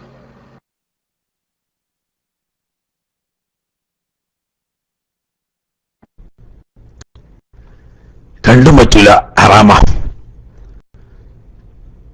സുന്നത്തോ ഫർദോ ആയ ഉലൂഹിയത്തിന്റെ അല്ലെങ്കിൽ അഖീഖത്തിന്റെ രണ്ട് മാംസമാണെങ്കിലും ആ മാംസം നേരിട്ട് മുസ്ലിങ്ങൾക്ക് കൊടുക്കുന്നത് പോലെ മുസ്ലിങ്ങൾക്ക് കൊടുക്കാൻ പാടില്ലെന്ന് മാത്രമല്ല, അത് വാങ്ങി വീട്ടിൽ കൊണ്ടുപോയി കറി വെച്ച് കൂട്ടുന്ന സമയത്ത് ഒരു അയൽവാസി അല്ലെങ്കിൽ ഒരു സുഹൃത്ത് എന്ന നിലയ്ക്ക് ഒരു അമുസ്ലിമിനെ കൂടെ ഭക്ഷണം കഴിക്കാൻ വിളിച്ചിട്ട് ആ ഭക്ഷണമായി പോലും ഉദൂഹിയത്തിന്റെയോ അഖീഖത്തിന്റെയോ മാംസത്തിൽ നിന്ന് അമുസ്ലിമുകൾക്ക് കൊടുക്കാൻ പാടില്ല, ഹറാമാവുന്നു. കാരണം ഉദൂഹിയത്ത് എന്നതും ഹഖീഖത്ത് എന്നതും ഇസ്ലാമിന്റെ ഇബാദത്താവുന്ന ബലികർമ്മമാണ്. ആ ആരാധനയുടെ ഭാഗമാവുന്ന ബലിയുടെ മാംസം അന്യ സമുദായക്കാർക്ക് കൊടുക്കാൻ പാടില്ല. ഏതുപോലെ എന്ന് വെച്ചാല് അതിലിപ്പോ ഒരു വർഗീയത ഒന്നും കരുതേണ്ടതില്ല, ഒക്കെ പല പ്രാവശ്യം ആവർത്തിച്ച് പറഞ്ഞതാ. ഒരു അമുസ്ലിമായ സഹോദരൻ നമ്മുടെ അടുത്തുണ്ട്, അയാള് വീട്ടിൽ ഭക്ഷണം പാചകം ചെയ്യുന്നു, നമ്മളെ വിളിച്ചു, നമ്മൾ കഴിച്ചു, അതുകൊണ്ട് വലിയ ഹറാമൊന്നും വരൂല. അതേ സമയത്ത് അവര് ക്ഷേത്രത്തില് അവരുടെ അമ്പലത്തിലെ പൂജക്ക് വേണ്ടിയിട്ട് അർത്ഥ പൂജാമൃഗം അല്ലെങ്കിൽ ബലിമൃഗം, അതിന്റെ മാംസം മുസ്ലിമീങ്ങളായ ആളുകൾക്ക് ഭക്ഷിക്കൽ കടുത്ത ഹറാമാണ്. കാരണം അത് ശിർക്കാവുന്ന ആരാധനയുടെ ഭാഗമാണ്. ശിർക്കാവുന്ന ആരാധനയുടെ ഭാഗമാവുന്ന ക്ഷേത്രത്തിലും അതുപോലെ തന്നെ മറ്റു ബലികളിലുമൊക്കെ അവര് അർക്കുന്ന ശിർക്കിന്റെ മാംസം നമുക്ക് ഹറാമായതുപോലെ അള്ളാഹുവിന്റെ ഇബാദത്തായിക്കൊണ്ട് ഉലൂഹിയത്ത് ഹഖീഖത്ത് പോലെയുള്ള ഇബാദത്താവുന്ന വലിയ അർത്ഥം മൃഗങ്ങളുടെ മാംസം അമുസ്ലിങ്ങൾക്ക് കൊടുക്കൽ ഇബാദത്തിന്റെ ഭാഗമായതുകൊണ്ട് അമുസ്ലിങ്ങൾക്ക് കൊടുക്കാൻ പാടില്ല, നേരിട്ട് കൊടുക്കാനും പാടില്ല, ഭക്ഷണമായ നിലക്ക് ഭക്ഷണം കഴിക്കുന്ന കൂട്ടത്തിൽ കൊടുക്കാനും പാടില്ല, രണ്ടും ഹറാമാവുന്നു.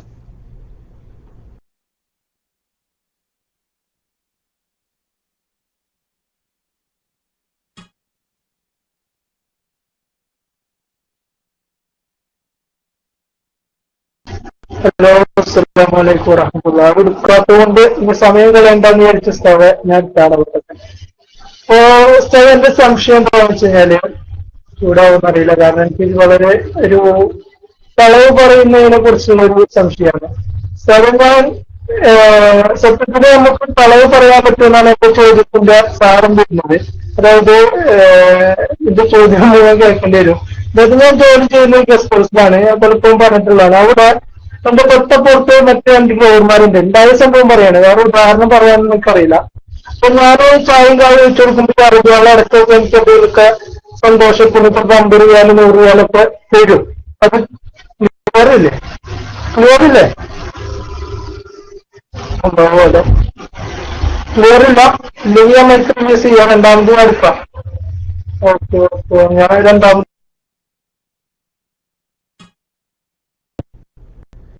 എന്തോ ഒരു പൈപ്പിന്റെ ഉള്ളിലിട്ടിട്ടില്ലേ ഒരു ഒച്ച, എന്താണ് പറയണെന്നുള്ളത് തിരിയില്ല. മൂക്കുന്നുള്ളൊരു ഒച്ചോല അങ്ങനെ കേൾക്കുന്നുള്ളൂ, വായു കൊണ്ടിട്ട് അക്ഷരം വ്യക്തമായി പറയുന്ന നിലക്ക് കേൾക്കുന്നില്ല. പറയുന്നത് കേൾക്കാൽ നമുക്ക് ഉത്തരം പറയാൻ കഴിയില്ല. ഒച്ചുണ്ട്, ശബ്ദക്കുറവല്ല, അക്ഷരങ്ങളൊന്നും വ്യക്തമാവുന്നില്ല.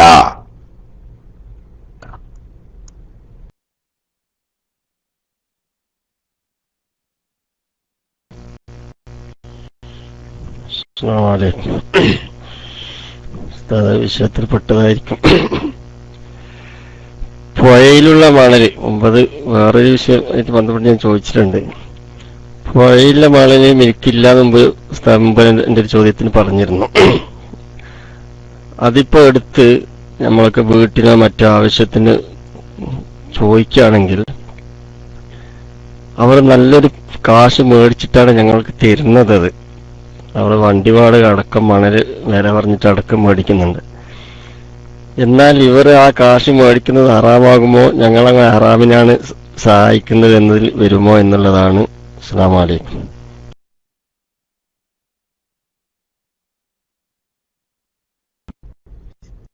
എന്തൊക്കെയാണ് പഠിച്ചോനെ ഈ സൂര്യന്.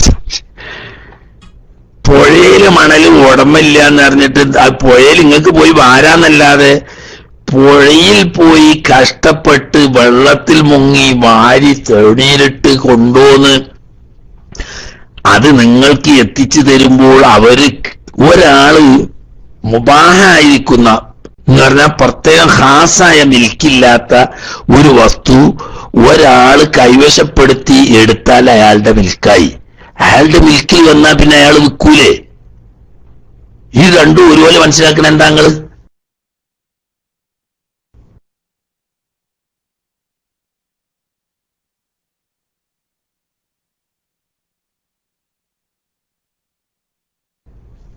അതിന് വിൽക്കൂലല്ലോ. നിങ്ങളെ ആവശ്യത്തിന് നിങ്ങളൊരു 10 കൊട്ട കോരി അതിന് നിങ്ങളോട് വരും വരെ വയ്ക്കൂല. കാരണം അത് മുബാഹായതാണ്, പ്രത്യേക ഖാസായ മാലിക്കില്ലാത്തതാണ്. ആവശ്യത്തിന് ഹലാലായ ആവശ്യത്തിന് വേണ്ടി ആർക്കും അതിൽ നിന്ന് എടുക്കാം. പക്ഷേ ഒരാളെ എടുത്തു കഴിഞ്ഞാൽ അയാളുടെ മിൽക്കായി. അയാളെ മിൽക്കായത് അയാൾ വിൽക്കൂലേ? അതിനെന്താ കേട്? ഇപ്പൊ ഏതുപോലെ എന്ന് വെച്ചാല് മുബാഹായ വനം പ്രദേശമുണ്ട്, ഉടമയില്ലാത്ത മുബാഹായ ഒരു പ്രദേശമുണ്ടെന്ന് വെച്ചോളി. അവിടെ പോയിട്ട് ഒരാൾ കുറെ വിറക് ശേഖരിച്ചു. വിറക് ശേഖരിച്ചാൽ ഈ ശേഖരിച്ച ആളുടെ ഉടമയായത് അത് നട്ടിപ്പിച്ച് സൂക്കിൽ കൊണ്ടുവന്ന് വിൽക്കുന്നു. മുമ്പൊക്കെ വലിയ വലിയ മഹാന്മാരുടെ അമലുകൾ അതന്നെയല്ലേ? അദ്കീലൊക്കെ പറഞ്ഞു കേട്ടിട്ട് ഞങ്ങള്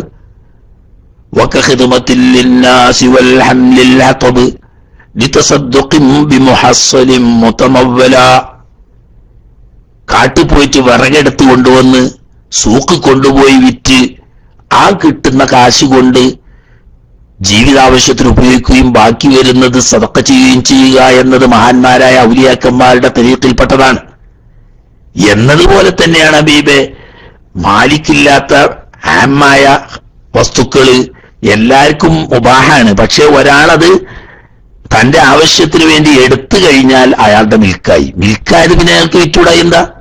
എന്നതുപോലെ മണല് വാരിയപ്പോ അത് അയാളുടേതായി. അയാളോട് നിങ്ങൾ വിലക്ക് വാങ്ങുന്നു, ഒരു കുഴപ്പവും ആ വിഷയത്തിലില്ല. ഇപ്പൊക്കെ അതൊക്കെ ഗവൺമെന്റ് കൈക്കൂലിയും പഞ്ചായത്തിന്റെ തട്ടിപ്പിന്റെ വഴിയും അതുപോലെ തന്നെ അമിത ലാഭമോഹികളുടെ കയ്യേറ്റങ്ങൾ ഇങ്ങനെ പലതുമുണ്ട്. അതൊക്കെ ഈ ഇടക്കാലത്ത് വന്നു ചേർന്ന ചില കാര്യങ്ങളാണ്. നമ്മളതിന്റെ അടിസ്ഥാനപരമായി ഇസ്ലാമിന്റെ കാഴ്ചപ്പാടുകളാണ് പറഞ്ഞുകൊണ്ടിരിക്കുന്നത്.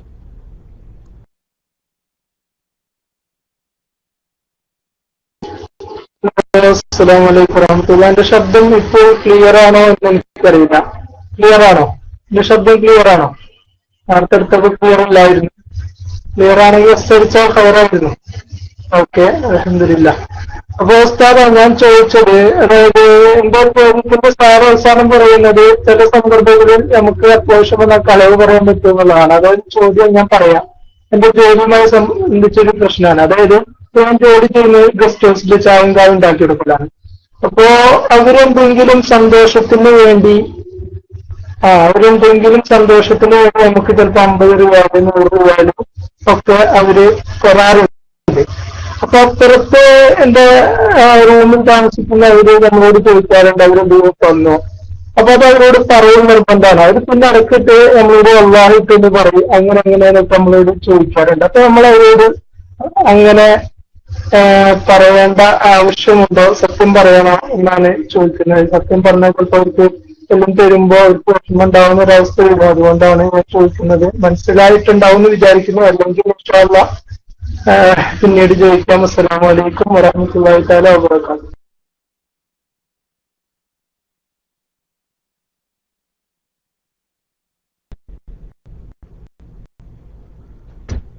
പൂർണ്ണമായും ഇപ്പോഴും വ്യക്തമല്ല നിങ്ങളെ ശബ്ദത്തിന് എന്തോ ഒരു അവ്യക്തത ഉണ്ട്. എന്തുകൊണ്ടാണ്? ഒരുപക്ഷെ മൈക്ക് തൊട്ടടുത്ത് വന്നത് കൊണ്ടോ എന്തുകൊണ്ടോന്ന് അറിഞ്ഞില്ല. എന്തോ ഒരു മൂക്കിന്റെ ശബ്ദമാണ് കേൾക്കുന്നുള്ളൂ പൂർണ്ണമായിട്ട്. ഏതായാലും ചുരുക്കത്തിൽ സത്യം പറയൽ നിർബന്ധമുണ്ടോ, കളവ് പറയാൻ പറ്റുമോ എന്നോ? അതൊരു പൊതു നിയമമല്ല. അത് ഒരുപാട് വിശകലനം ആവശ്യമുള്ള ഒരു മസലയാണ്. ചുരുക്കി ഇമാം ഗസാലി റഹ്മത്തുള്ളാഹി അലൈഹി തങ്ങൾ പറഞ്ഞത്, ഒരു മനുഷ്യന് തന്റെ ഹലാലായ ഒരു ആവശ്യം നേടാൻ 2 മാർഗം മുന്നിലുണ്ട്. ഒന്ന് കളവ് പറഞ്ഞുകൊണ്ടും മറ്റൊന്ന് സത്യം പറഞ്ഞുകൊണ്ടും. ഇങ്ങനെ രണ്ട് മാർഗത്തിലൂടെയും സാധ്യമാവുന്ന സാഹചര്യത്തിൽ കളവ് പറയൽ ഹറാമാണ്, സത്യം പറയൽ വുജൂബാണ്. ഇനി സത്യം പറഞ്ഞാൽ തന്റെ ഹലാലായ ഒരു ആവശ്യം പൂർത്തിയാവില്ല, കളവ് പറഞ്ഞാലേ അത് പൂർത്തിയാവൂ എന്നൊരു അവസ്ഥ വരികയും, എന്നാൽ ഈ ആവശ്യം പൂർത്തിയാവുക എന്നത് തന്നെ സംബന്ധിച്ച് ജീവൽ പ്രധാനമുള്ളതല്ല, എന്നാൽ തനിക്ക് മെച്ചമുള്ളതാണ്. ഈ സാഹചര്യത്തിൽ ജായിസാണ്. ഇനി കളവ് പറഞ്ഞെങ്കിലേ നടക്കൂ, ആ കാര്യം നടക്കൽ നിർബന്ധമുള്ള കാര്യവുമാണെങ്കിൽ അത്തരം സാഹചര്യത്തിൽ കളവ് പറയൽ വുജൂബാണ്. അപ്പൊ കളവ് പറയൽ ഹറാമാവുന്നത് പോലെ വുജൂബാവുന്ന അവസ്ഥയുമുണ്ട്, സുന്നത്താവുന്ന അവസ്ഥയുമുണ്ട്, ജായിസ് ആവുന്ന അവസ്ഥയുമുണ്ട്, കറാഹത്താവുന്ന അവസ്ഥയുമുണ്ട്, ഒക്കെ ഉണ്ട്. അതൊക്കെ ഓരോന്നിന്റെ സാഹചര്യം പഠിച്ച് അതനുസരിച്ചേ പറയാൻ പറ്റൂ. ഇപ്പോ ആരോ കൈമടക്കായി അല്ലെങ്കിൽ ഹദിയ എന്ന് പറയുമ്പോൾ ഹദിയ അയച്ച് കൊടുക്കുന്നു. ഉദാഹരണം, ഒരു ഗസ്റ്റ് ഹൗസിന്റെ മേൽനോട്ടക്കാരനാണ് അല്ലെങ്കിൽ അതിന്റെ ക്ലീനിങ്ങുകാരനാണ്. അങ്ങനെയുള്ള സ്ഥലത്ത് VIP-കളായ ആളുകളൊക്കെ വന്നാൽ അവർക്ക് വേണ്ട ഹിദമയൊക്കെ ചെയ്തു കൊടുക്കുമ്പം അവർ തൃപ്തിപ്പെട്ട് എന്തെങ്കിലും 10, 50, 100 ഉറുപ്പിയൊക്കെ കൈമടക്കായി, അതിന് നമ്മൾ അറബി പറയാ ഹദിയാണ്, ഹദിയായിട്ട് കൊടുക്കും. ഇത് ഉത്തരവാദപ്പെട്ട മസൂലിങ്ങൾ അവരെന്തെങ്കിലും തന്നോ എന്ന് ചോദിച്ചാൽ അതേ എന്ന് പറയൽ നിർബന്ധമുണ്ടോ, അതെല്ലാം മറച്ചു വെക്കാൻ പറ്റുമോ? അങ്ങനെയല്ലേ ചോദ്യത്തിന്റെ ഏകദേശം ഞാൻ മനസ്സിലാക്കിയത് അങ്ങനെയാണ്. ഈ സാഹചര്യത്തിൽ ഈ കാശ് വാങ്ങിയത് കൊണ്ട് പ്രത്യേകമായി തന്റെ സേവനത്തിൽ വ്യത്യാസം വരാതെ താൻ ചെയ്യുന്ന സേവനം ഈ ഹദിയ തന്നവർക്കും തരാത്തവർക്കും തന്റെ ഡ്യൂട്ടി എന്ന നിലക്ക് തുല്യമായി ഡ്യൂട്ടി ചെയ്യുകയും മാന്യമായ നിലക്കുള്ള ഡ്യൂട്ടി ചെയ്ത് ഈ ഗസ്റ്റിന് തൃപ്തി വന്നതുകൊണ്ട് അയാൾ ഹദിയായി തരികയും ചെയ്താൽ അത് വാങ്ങുന്നതുകൊണ്ട് കുഴപ്പമില്ല. ആ വാങ്ങുന്നത് ഹലാലാണ്. ഈ ഹലാലായ സംഖ്യ മസ്ഊലിങ്ങളായ ആളുകൾ ചോദിക്കുമ്പം പറഞ്ഞാൽ അതുകൊണ്ട് വല്ല ബുദ്ധിമുട്ടും വരുമോ എങ്കിൽ പറയൽ വുജൂബില്ല. എന്നാൽ പറയുന്നത് കൊണ്ട് കുഴപ്പമൊന്നുമില്ല എങ്കിൽ സത്യം തന്നെ തുറന്ന് പറയലാണ് നല്ലത്. ഏതായാലും ഇവിടെ സത്യം പറഞ്ഞുകൊണ്ട് തനിക്ക് ഈ ഹലാലായ വരുമാനത്തിന്, അത് പ്രത്യേകം ശ്രദ്ധിക്കണേ, ഈ ടിപ്പ് കിട്ടി അഥവാ ഹദിയ കിട്ടിയ ആളുകൾക്ക് പ്രത്യേകം ഖിദ്മത്ത് ചെയ്യുകയും അല്ലാത്തവരെ അവഗണിക്കുകയും ചെയ്യുന്ന ഒരവസ്ഥ വരികയാണെങ്കിൽ അത് വാങ്ങാൻ തന്നെ പാടില്ല, ഹറാമാണ്. അങ്ങനെയൊന്നുമില്ല, എല്ലാവർക്കും മാന്യമായ സേവനം ചെയ്തു കൊടുക്കുന്നുണ്ട്. അതിൽ ചില ആളുകൾക്ക് മനസ്സിന് സംതൃപ്തി തോന്നിയിട്ട് അവർ സൗജന്യമായിട്ട് കൊടുക്കുന്ന ഹദിയാണെങ്കിൽ അത് വാങ്ങൽ ഹലാലാണ്. അതിനെപ്പറ്റി ചോദിച്ചിഞ്ഞ് മസൂലിങ്ങളോട് പറഞ്ഞാൽ അതുകൊണ്ട് ബുദ്ധിമുട്ട് വരുമെങ്കിൽ പറഞ്ഞുകൊള്ളണം എന്ന് നിർബന്ധമില്ല. എങ്കിൽ പോലും കളവ് പറയാതെ തൗരിയ, അതായത് വിദൂരാർത്ഥ പ്രയോഗം വരുന്ന പ്രയോഗങ്ങൾ ഉപയോഗിക്കുന്നതാണ് അവിടെ സൂക്ഷ്മത.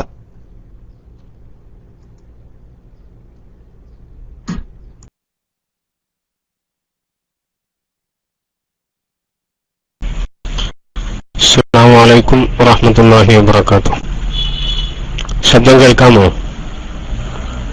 Hello hello hello. ഉസ്താദ്, ഒരു ആൾ മരണപ്പെട്ടു. അയാളുടെ മഹലിൽ ശ്മശാനമില്ല, തൊട്ടടുത്ത മഹലിലാണ് ശ്മശാനുള്ളത്. എങ്കിൽ അയാളുടെ മഹലിൽ വെച്ച് മയ്യത്ത് നിസ്കരിക്കാതെ തൊട്ടടുത്ത മഹലിൽ വെച്ച് ഈ ജനാസ പള്ളിയിൽ വെച്ച് നിസ്കരിച്ചു കഴിഞ്ഞാൽ നിസ്കാരത്തിന്റെ കടമ മഹൽ നിവാസികളുടെ കടമ വീടുമോ ഇല്ലേ എന്നാണ് അറിയേണ്ടത്. അസ്സലാമു അലൈക്കും വറഹ്മത്തുള്ളാഹി.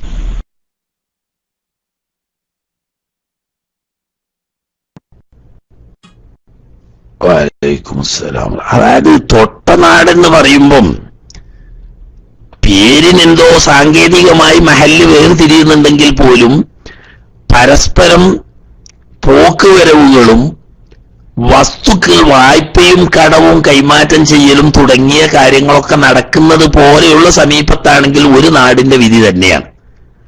അതല്ല വളരെ ദൂരെയുള്ള എന്നാൽ സാധാരണഗതിയിൽ പോക്കുവരവുകളും സാധനങ്ങൾ പരസ്പരം വായ്പയും കടവുമായി കൈമാറ്റം ചെയ്യുകയും പോലെയുള്ള ദ്വന്ദ്വൊന്നും ഇല്ലാത്ത ദൂരപ്രദേശത്താണെങ്കിൽ ഈ മരണപ്പെട്ട നാട്ടിൽ നിന്ന് മയ്യത്ത് കുളിപ്പിച്ച് കഫൻ ചെയ്ത് നിസ്കരിച്ചതിന് ശേഷമേ അങ്ങനെയുള്ള ശ്മശാനത്തിലേക്ക് കൊണ്ടുപോകാൻ പാടുള്ളൂ. അവിടെ കൊണ്ടുപോയിട്ട് അവിടെ വെച്ച് വേറെ നിസ്കരിക്കുന്നതുകൊണ്ട് കുഴപ്പമില്ല, നിസ്കരിച്ചിട്ടില്ലെങ്കിലും കുഴപ്പമില്ല. ഇവിടെ വെച്ച് നിസ്കരിക്കൽ വുജൂബാണ്. അപ്പൊ ഈ മഹല്ല് എന്ന് പറയുമ്പോ സാങ്കേതികമായി 2 മഹല്ലാണെങ്കിലും തൊട്ട് ചേർന്ന് ഒന്നിന്റെ സ്ഥാനത്തുള്ളതാണെങ്കിൽ അപ്പുറത്ത് നിസ്കരിച്ചാലും മതിയാവും, കുറ്റക്കാരാവില്ല.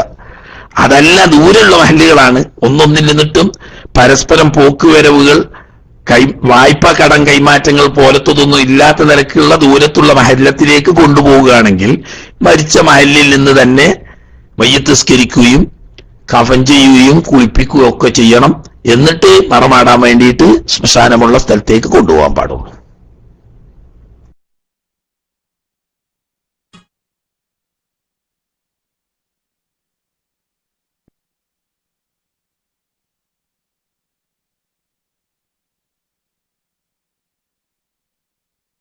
അസ്സലാമു അലൈക്കും. കേൾക്കാമോ? ഹലോ, അസ്സലാമു അലൈക്കും. ഓക്കെ ഉസ്താദെ, എൻ്റെ ചോദ്യം, ഈ നാട്ടിലെ പല പള്ളികളിലും ജുമുഅന്റെ മുമ്പ്, ഖുതുബയുടെ മുമ്പ് ഒരു തറപ്രസംഗം നിറഞ്ഞിട്ടുള്ള രൂപത്തിലുള്ള ഒരു മലയാളത്തിൽ ഒരു ഉപദേശം ചെയ്യുന്ന പല പള്ളികളും നാട്ടിലുണ്ട്. അതിൻ്റെ മസ്അലയാണ് ചോദിക്കുന്നത്. പിന്നൊന്ന്, ഞാനൊരു ക്ലാസ് റൂം പോയപ്പോൾ വേറൊരു സഹോദരൻ ഈ ചോദ്യം ഒരാളോട് ചോദിച്ചപ്പോൾ അയാൾ പറഞ്ഞത്, ഇപ്പം കണ്യത്തുസ്താദും ഈക്കയും അതിന് എതിരായിട്ട് മസ്അല പറഞ്ഞിട്ടുണ്ടല്ലോ എന്ന് പറഞ്ഞപ്പോൾ അങ്ങനെയൊന്നും പറഞ്ഞിട്ടില്ല.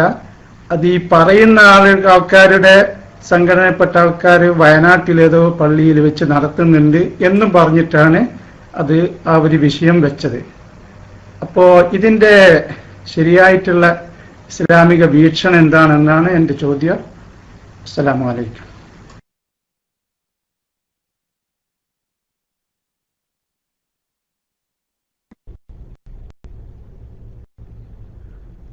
വലൈക്കും അസ്സലാം. നമ്മളെ ഈ വിഷയത്തില് എന്ന് മാത്രല്ല ഏത് വിഷയത്തിലും നമ്മളൊരു കാര്യം ശ്രദ്ധിക്കേണ്ടത്, മറ്റുള്ളവർ എന്ത് പറയുന്നു എന്നത് നമ്മൾക്ക് പ്രശ്നമല്ല.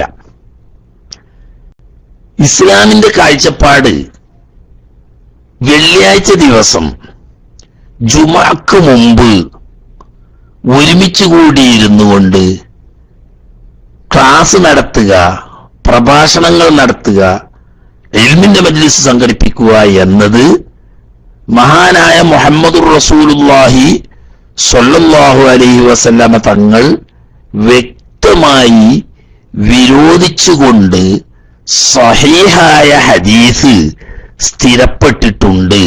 ഇമാം അബൂദാവൂദ് റളിയല്ലാഹു തആല അൻഹു റിവായത്ത് ചെയ്യുന്ന വളരെ പ്രസിദ്ധമായ ഒരു ഹദീസിൽ മഹാനായ റസൂലുള്ളാഹി സ്വല്ലല്ലാഹു അലൈഹി വസല്ലം തങ്ങൾ നഹാ റസൂലുള്ളാഹി സ്വല്ലല്ലാഹു അലൈഹി വസല്ലം എന്ന് വ്യക്തമായി തന്നെ പറയുന്ന നബി സല്ലല്ലാഹു അലൈഹി വസല്ലം തങ്ങൾ ജുമഅക്ക് മുമ്പ് ഇൽമിന്റെ മജ്ലിസ് സംഘടിപ്പിച്ച് ഹൽക്ക കെട്ടുന്നതിനെ വിരോധിച്ചിരിക്കുന്നു എന്ന് വ്യക്തമായി പറയുന്ന ഹദീസ് വന്നതുകൊണ്ട് ഖുതുബയുടെ മുമ്പ് ഒരു പ്രഭാഷണം തറ എന്ന പേര് പറഞ്ഞാലും ഇല്ലെങ്കിലും അത് നബി സല്ലല്ലാഹു അലൈഹി വസല്ലം തങ്ങൾ വിരോധിച്ചതും ഇസ്ലാമിൽ പൂർവകാലത്ത് നടക്കാത്ത ബിദ്അത്തും വിരോധിക്കപ്പെട്ട കറാഹത്തും ആകുന്നു എന്ന് മഹാന്മാരായ ഇമാമീങ്ങൾ പറഞ്ഞിരിക്കുന്നു. നമ്മളെ സംബന്ധിച്ച് അതാണ് തെളിവ്. മനസ്സിലായില്ലേ? സുന്നികളെ സംബന്ധിച്ചുള്ള തെളിവ് അതാണ്. അതായത് റസൂലുള്ളാഹി സ്വല്ലല്ലാഹു അലൈഹി വസല്ലം തങ്ങൾ ഖുതുബക്ക് മുമ്പ് ഇൽമിന്റെ മജ്ലിസ് സംഘടിപ്പിച്ച് പ്രഭാഷണം നടത്തുന്നതിനെ വിരോധിച്ചു എന്ന ഹദീസിനെ അടിസ്ഥാനപ്പെടുത്തി നമ്മുടെ ഇമാമിയങ്ങളാവുന്ന മുൻഗാമികൾ അവരുടെ കിതാബുകളിൽ വെള്ളിയാഴ്ച ദിവസം ജുമാ ഖുതുബക്ക് മുമ്പ് ഒരു മതപഠന ക്ലാസ്, അത് പ്രഭാഷണം എന്ന പേരിലായാലും പഠന ക്ലാസ് എന്ന പേരിലായാലും സംഘടിപ്പിക്കൽ സലഫ് സാലിഹീങ്ങളുടെ നടപടിക്കെതിരായ ബിദ്അത്താണ് എന്നും അതുകൊണ്ട് അത് വിരോധിക്കപ്പെട്ട കറാഹത്താണ് എന്നും ഇമാമീങ്ങൾ അവരുടെ കിതാബിൽ പറഞ്ഞിരിക്കുന്നു. അത് സംബന്ധമായി ഒരു ക്ലാസ് തന്നെ ഒരു ദിവസം ഖുലാസയിൽ ജുമാ സംബന്ധിച്ച വിഷയങ്ങൾ പറഞ്ഞു വന്ന സമയത്ത് ഈ തറപ്രസംഗത്തെ കുറിച്ച് മാത്രം ഒരു പ്രസംഗം നടത്തിയത് അത് നമ്മുടെ സൈറ്റിൽ പോയാൽ കാണാൻ കഴിയും. ഇനി ഇപ്പൊ ചുരുക്കി മനസ്സിലാക്കാൻ ഈ പറഞ്ഞതും മതി. നബി സല്ലല്ലാഹു അലൈഹി വസല്ലം തങ്ങൾ വിരോധിച്ച കാര്യമാണ്. ആ അടിസ്ഥാനത്തിൽ ഇമാമിയങ്ങൾ അത് ബിദഅത്താണെന്ന് പറയുകയും അത് മുങ്കറത്താണ്, കറാഹത്താണ്, അതുകൊണ്ട് ചെയ്യാൻ പാടില്ല എന്ന് ഉണർത്തുകയും ചെയ്തിട്ടുണ്ട്. അതാണ് മുസ്ലിം ഉമ്മത്തിന്റെ, പ്രത്യേകിച്ച് അഹ്ലു സുന്നത്ത് വൽ ജമാഅത്തിന്റെ തെളിവ്. ഇനി ശംസുൽ ഉലമ അങ്ങനെ പറഞ്ഞു, കണ്യത്ത് ഉസ്താദ് അങ്ങനെ പറഞ്ഞു, കാളമ്പാടി ഉസ്താദ് അങ്ങനെ പറഞ്ഞു, അതൊന്നും നമുക്ക് നോക്കേണ്ട ആവശ്യമില്ല. അതൊക്കെ ഇവിടെ തുറന്ന പുസ്തകങ്ങളാണ്. ബഹുമാനപ്പെട്ട ശംസുൽ ഉലമന്റെയും മഹാനായ കണ്യത്ത് ഉസ്താദിന്റെയും ഇപ്പൊ അടുത്ത കാലത്ത് വഫാത്തായി പോയ ബഹുമാനപ്പെട്ട കാളമ്പാടി ഉസ്താദിന്റെയും ഒക്കെ ഇത് സംബന്ധമായ നിലപാട് എന്തായിരുന്നു എന്ന് മുസ്ലിം കൈരളിക്ക് നന്നായി അറിയാം. ഇനി അതും പിടി, ഇന്നിത് പാടില്ലെന്ന് പറയുന്ന AP വിഭാഗക്കാരുടെ ഒരു പള്ളിയിൽ തന്നെ തറപ്രസംഗം നടത്തുന്നുണ്ട് എന്നതുകൊണ്ട് ഇപ്പൊ അത് ഹലാലാണ് അല്ലെങ്കിൽ തെറ്റില്ല എന്ന് പറയാൻ ന്യായാണോ? AP വിഭാഗക്കാരനായ ഒരാൾ കള്ളുടിക്കുന്നുണ്ട് എന്ന് പറയാൻ കള്ളുടിക്കൽ ഹലാലാണെന്ന് വരും ഇസ്ലാമിൽ? അത് എവിടുത്തെ ന്യായാണ്? അങ്ങനെ ഇല്ലല്ലോ. ആര് ചെയ്താലും ഇത് തെറ്റാണ്. അത് AP വിഭാഗക്കാരൻ ചെയ്താലും തെറ്റാണ്, അല്ലാത്ത വിഭാഗക്കാർ ചെയ്താലും തെറ്റാണ്, ഇനി ഒരു വിഭാഗം ഇല്ലാത്തവൻ ചെയ്താലും തെറ്റാണ്. ഇസ്ലാമിൽ ഒരു കാര്യം ശരിയും തെറ്റും എന്ന് അറിയല് AP-ക്കാര് ചെയ്യണ്ടോ നോക്കിയിട്ടല്ല. AP-ക്കാര് ചെയ്യണ്ടെങ്കിൽ ഒക്കെ ഹലാലാണ്, അല്ലെങ്കിൽ എന്താണ് പറയുക? അതിന്റെ ഒന്നും ഒരു അർത്ഥമില്ല. അതൊന്നും ഇസ്ലാമിനെ പറ്റില്ല. ഇസ്ലാമിലെ രേഖയാണ് നേരത്തെ ഞാൻ പറഞ്ഞത്. നബി സല്ലല്ലാഹു അലൈഹി വസല്ലം തങ്ങൾ വിരോധിച്ചിരിക്കുന്നു. ആ അടിസ്ഥാനത്തിൽ നമ്മൾ ഇജ്തിഹാദിയല്ല, നബി സല്ലല്ലാഹു അലൈഹി വസല്ലം തങ്ങൾ വിരോധിച്ചു എന്ന ഹദീസിന്റെ അടിസ്ഥാനത്തിൽ മുൻഗാമികളായ അഹ്ലു സുന്നത്ത് വൽ ജമാഅത്തിന്റെ ഉലമാക്കന്മാര് അത് ബിദഅത്താണ് എന്നും അതുകൊണ്ട് തന്നെ പാടില്ലാത്തതാണെന്നും പറഞ്ഞിട്ടുണ്ട്. സുന്നത്ത് ജമാഅത്തിന്റെ കഴിഞ്ഞു പോയ എല്ലാ ഉലമാക്കളും അതിനെ ശരിവെച്ചിട്ടുമുണ്ട്. ആ കൂട്ടത്തിൽ അതിനെ ശരിവെച്ച ആളുകളാണ് ബഹുമാനപ്പെട്ട കണ്യത്ത് ഉസ്താദും അതുപോലെ തന്നെ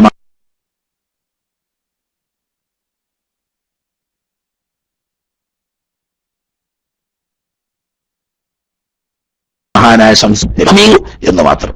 അതെന്നെ ഇപ്പൊ നമ്മക്കും ഉണർത്തിക്കാൻ പറ്റൂ. അതൊക്കെ അറിഞ്ഞുകൊണ്ടും ചില ആളുകൾ തെറ്റ് ചെയ്യുന്നുണ്ട്. അത് ഒപ്പ് വേറെ. ഒരാൾ ചെയ്യുന്നുണ്ട് എന്നത് ദീനിൽ തെളിവല്ല.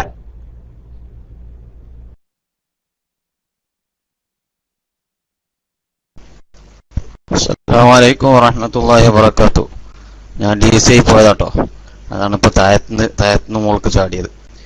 എനിക്കുള്ള ചോദ്യം, പിന്നെ ചില സ്ഥലങ്ങൾ ഒക്കെ നമ്മളെ ഈ പറ്റു കടയിൽ നിന്ന് സാധനങ്ങൾ നമ്മൾ പറ്റു വാങ്ങുമ്പം പറ്റു വാങ്ങുന്ന ആൾക്കാർക്ക് വേറെ വില, ഒട്ടും കാശിന് വാങ്ങുന്ന ആൾക്കാർക്ക് വേറെ വിലയാക്കിയിട്ട് കടക്കാർ കൊടുക്കാറുണ്ട്.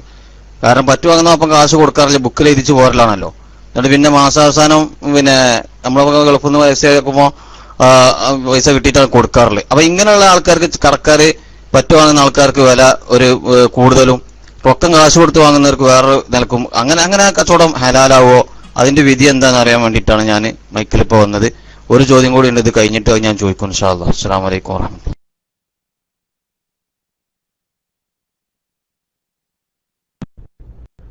വഅലൈക്കും അസ്സലാം. അത് ഹലാലാവും. റെഡി കാശിന് വിൽക്കുന്ന അതേ വസ്തു ക്രെഡിറ്റിന് കൊടുക്കുമ്പോൾ ആ റെഡി കാശിന് കൊടുക്കുന്ന വിലക്ക് കിട്ടൂല, എവിടെയും കിട്ടൂല. അത് ഇസ്ലാമിലും തന്നെ ഒരു കുറ്റകരമായ കാര്യമല്ല, ഹലാലാണ്. പക്ഷെ എന്ത് വേണം? രണ്ടും അയലുമലിട്ടുകൊണ്ടാകരുത്, വില ഉറപ്പിച്ചുകൊണ്ടാകണം. ഉദാഹരണം, മാസം തോറും മാസാവസാനം കണക്ക് കൂട്ടിയിട്ട് അതുവരെയുള്ള പറ്റിന്റെ കാശ് ഒന്നിച്ചു കൊടുക്കുക. അങ്ങനെയുള്ള ആളുകൾക്ക് ഉദാഹരണം സാധാരണ റെഡി കാശിന് വിൽക്കുന്നതിനേക്കാൾ 10% കൂടുതൽ വില, അല്ലെങ്കിൽ 5% കൂടുതൽ വില, അങ്ങനെ ഒരു നിശ്ചിത റേറ്റ് കൂടുതൽ വെച്ചിട്ട് ആ വിലക്ക് വിൽക്കുകയും നമ്മളത് തൃപ്തിപ്പെട്ട് വാങ്ങുകയും ചെയ്യുമ്പോൾ ആ കച്ചവടം ഹലാലായി. അതേസമയത്ത് റെഡി കാശിന് വാങ്ങുമ്പം അതിനേക്കാൾ 5% അല്ലെങ്കിൽ 10% വില കുറച്ചിട്ടാണായിരിക്കും കിട്ടുക. അത് ഏത് കച്ചവടത്തിന്റെയും നിലപാട് അങ്ങനെ തന്നെയാണ്. ഇപ്പൊ ഒരു കാറ് 1,00,000 രൂപ റെഡി കാശ് കൊടുത്താൽ കിട്ടുന്ന ഒരു കാറ് 3 കൊല്ലം കൊണ്ട് അടവിന് കൊടുക്കുമ്പോൾ ചിലപ്പം 1,30,000 1,50,000 ഒക്കെ വേണ്ടി വരും. അത് വിൽക്കുമ്പം പറയാണ്, നിങ്ങൾ റെഡി കാശിന് വേണമെങ്കിൽ 1 ലക്ഷത്തിന് തരാം, 3 കൊല്ലം കൊണ്ട് അടവ് തരികയാണെങ്കിൽ അതിന് 1,50,000 വേണം. നിങ്ങൾക്ക് ഇഷ്ടമുള്ള ഉറച്ചാളി ഉറച്ചിട്ട് കച്ചവടം ചെയ്തു, ഞാൻ 3 കൊല്ലം കൊണ്ട് അടച്ചു തരാം, 1.5 ലക്ഷത്തിന് ഞാൻ എടുത്തു, ആയിക്കോട്ടെ, അങ്ങനെ കച്ചവടം ചെയ്തു, കുഴപ്പമില്ല. റെഡി കാശ് നിൽക്കുകയാണെങ്കിൽ അതിന്റെ വിലയും അതുപോലെ തന്നെ കച്ചവടം മുറിയണം. ക്രെഡിറ്റിനാണെങ്കിൽ അതിനുള്ള വിലയും കച്ചവടം മുറിയണം. അത്രേ വിലയുള്ളൂ, അല്ലാതെ രണ്ടും ഒരേ നിലക്ക് ഒരു പൈസക്ക് കിട്ടൂല. അതുകൊണ്ട് തന്നെ ആ കച്ചവടത്തിന് കുഴപ്പമില്ല. പക്ഷെ കച്ചവടം രണ്ടാലൊന്ന് ഉറച്ച് കച്ചവടം മുറിഞ്ഞിരിക്കണം എന്നർത്ഥം.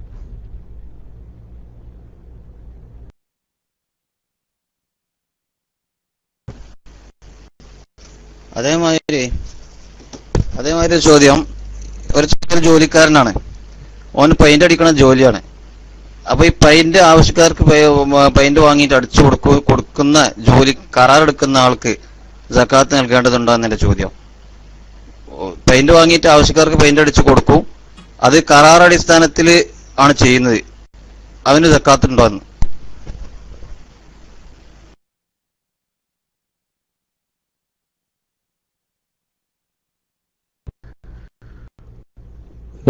എന്തിനാ സക്കാത്ത് ശരിയെ കൊടുക്കാനുള്ളത് എനിക്ക് മനസ്സിലായില്ല.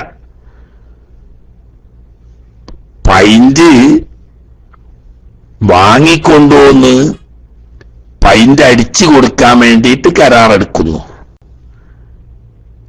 അതില് കച്ചവടമില്ലല്ലോ, തൊഴിലല്ലേ ഉള്ളത്.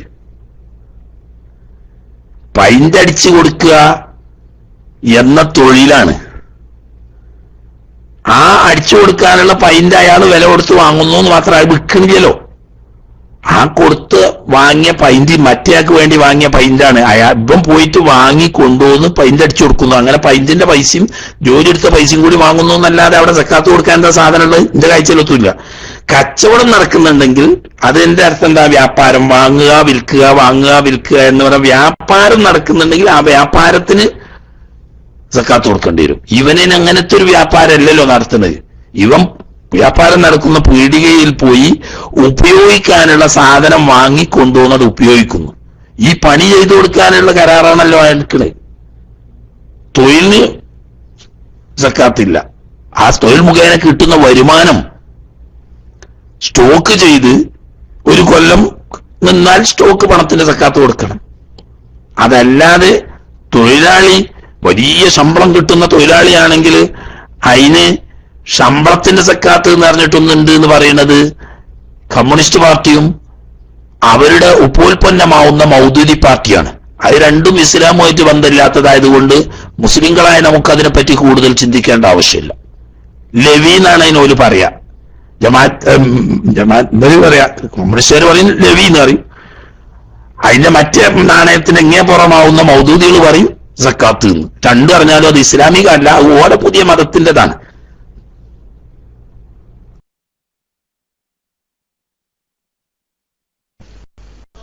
അതെ കൺഫ്യൂഷനായ ചോദ്യം ഞാൻ പറഞ്ഞ മനസ്സിലാക്കി കൊടുത്ത് തയ്യാറായിപ്പോണ്. ഞാൻ പറഞ്ഞത് പെയിന്റ് വാങ്ങിയിട്ട് ആവശ്യക്കാർക്ക് പെയിന്റ് അടിച്ച് കൊടുക്കുന്ന ജോലി കരാറെടുക്കുന്ന അയാൾക്ക് സക്കാത്ത് കൊടുക്കണം.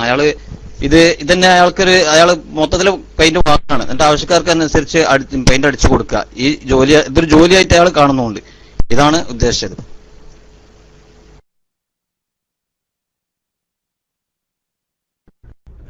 ഇതിപ്പോ എന്താ കുഴപ്പമെന്ന്?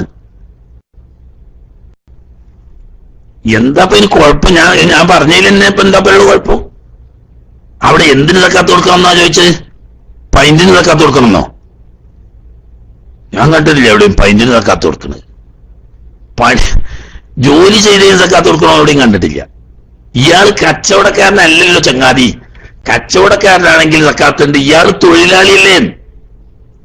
പിന്നെന്താ രണ്ടാമത് പിന്നെ വൈകുന്നേരത്ത് ചോദിച്ച്?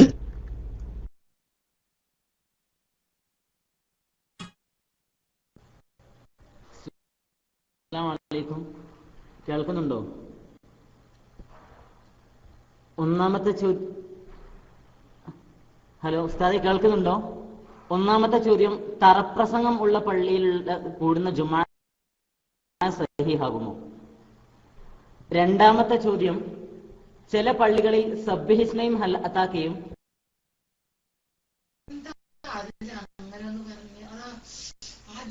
അതോ ഞാൻ എന്താ മയക്കമ്മ തട്ടി തട്ടുക? അതെ.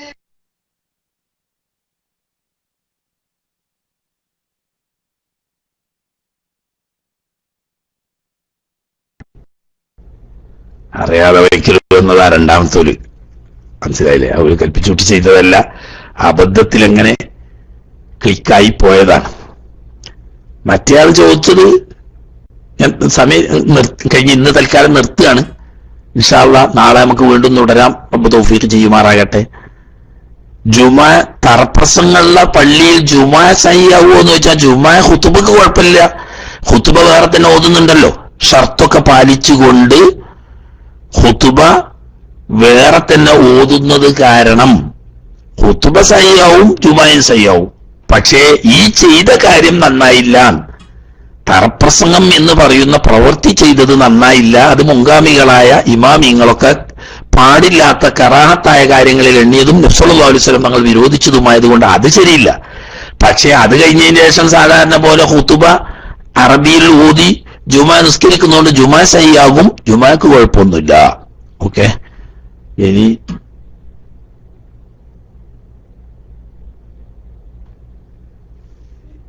മതിയാക്കുകയാണ്.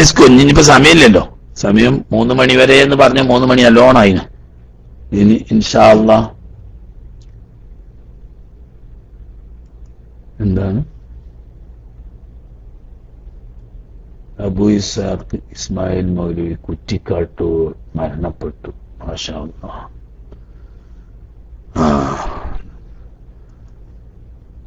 ബഹുമാനപ്പെട്ട അബൂ ഇസ്ഹാഖ് ഇസ്മായിൽ മൗലവി കുറ്റിക്കാട്ടൂർ കുറച്ചു കാലം ജമാഅത്തെ ഇസ്ലാമിയും പിന്നീട് കുറെ കാലം മുജാഹിദും അവരുടെ ജമിയത്തുൽ ഉലമയിലും ഫത്വ ബോർഡിലും ഒക്കെ അംഗവുമായിരുന്ന അബൂ ഇസ്ഹാഖ് മൗലവി പിന്നീട് അതിൽ നിന്നൊക്കെ തൗബ ചെയ്ത് സുന്നത്ത് ജമാഅത്തിലേക്ക് തിരിച്ചു വന്ന് ദീർഘകാലം സുന്നത്ത് ജമാഅത്തിന് വേണ്ടി ഖിദ്മത്ത് ചെയ്ത് പഴയ കാലത്തെ തന്റെ അനുഭവങ്ങളൊക്കെ ജനങ്ങളുമായി പങ്കുവെച്ച് സുന്നത്ത് ജമാഅത്തിന് കരുത്ത് നൽകി ഒരുപാട് കാലം പ്രവർത്തിച്ചിരുന്ന ബഹുമാനപ്പെട്ട അബൂ ഇസ്ഹാഖ് ഇസ്മായിൽ മൗലവി വയസ്സുമായി കാണാമല്ലോ, മഹാനവറുകൾ വഫാത്തായി എന്നാ പറഞ്ഞ. അല്ലാഹു സുബ്ഹാനഹു വ തആല അദ്ദേഹത്തിന് മഗ്ഫിറത്തും മർഹമത്തും നൽകി അനുഗ്രഹിക്കുമാറാകട്ടെ. ഖബർ ജീവിതം അല്ലാഹു സുബ്ഹാനഹു വ തആല സന്തോഷത്തിലാക്കി കൊടുക്കട്ടെ. നമുക്കും ഹബീബായ സല്ലല്ലാഹു അലൈഹി വസല്ലം തങ്ങളുടെ സാമീപ്യവും റബ്ബിന്റെ ലിഖാവും ജന്നാത്തുൽ ഫിർദൗസും നൽകി അനുഗ്രഹിക്കുമാറാകട്ടെ. ഇനി തുടരുന്നില്ല, ഇൻഷാ അല്ലാഹ് നാളെ റബ്ബ് തൗഫീഖ് ചെയ്താൽ വീണ്ടും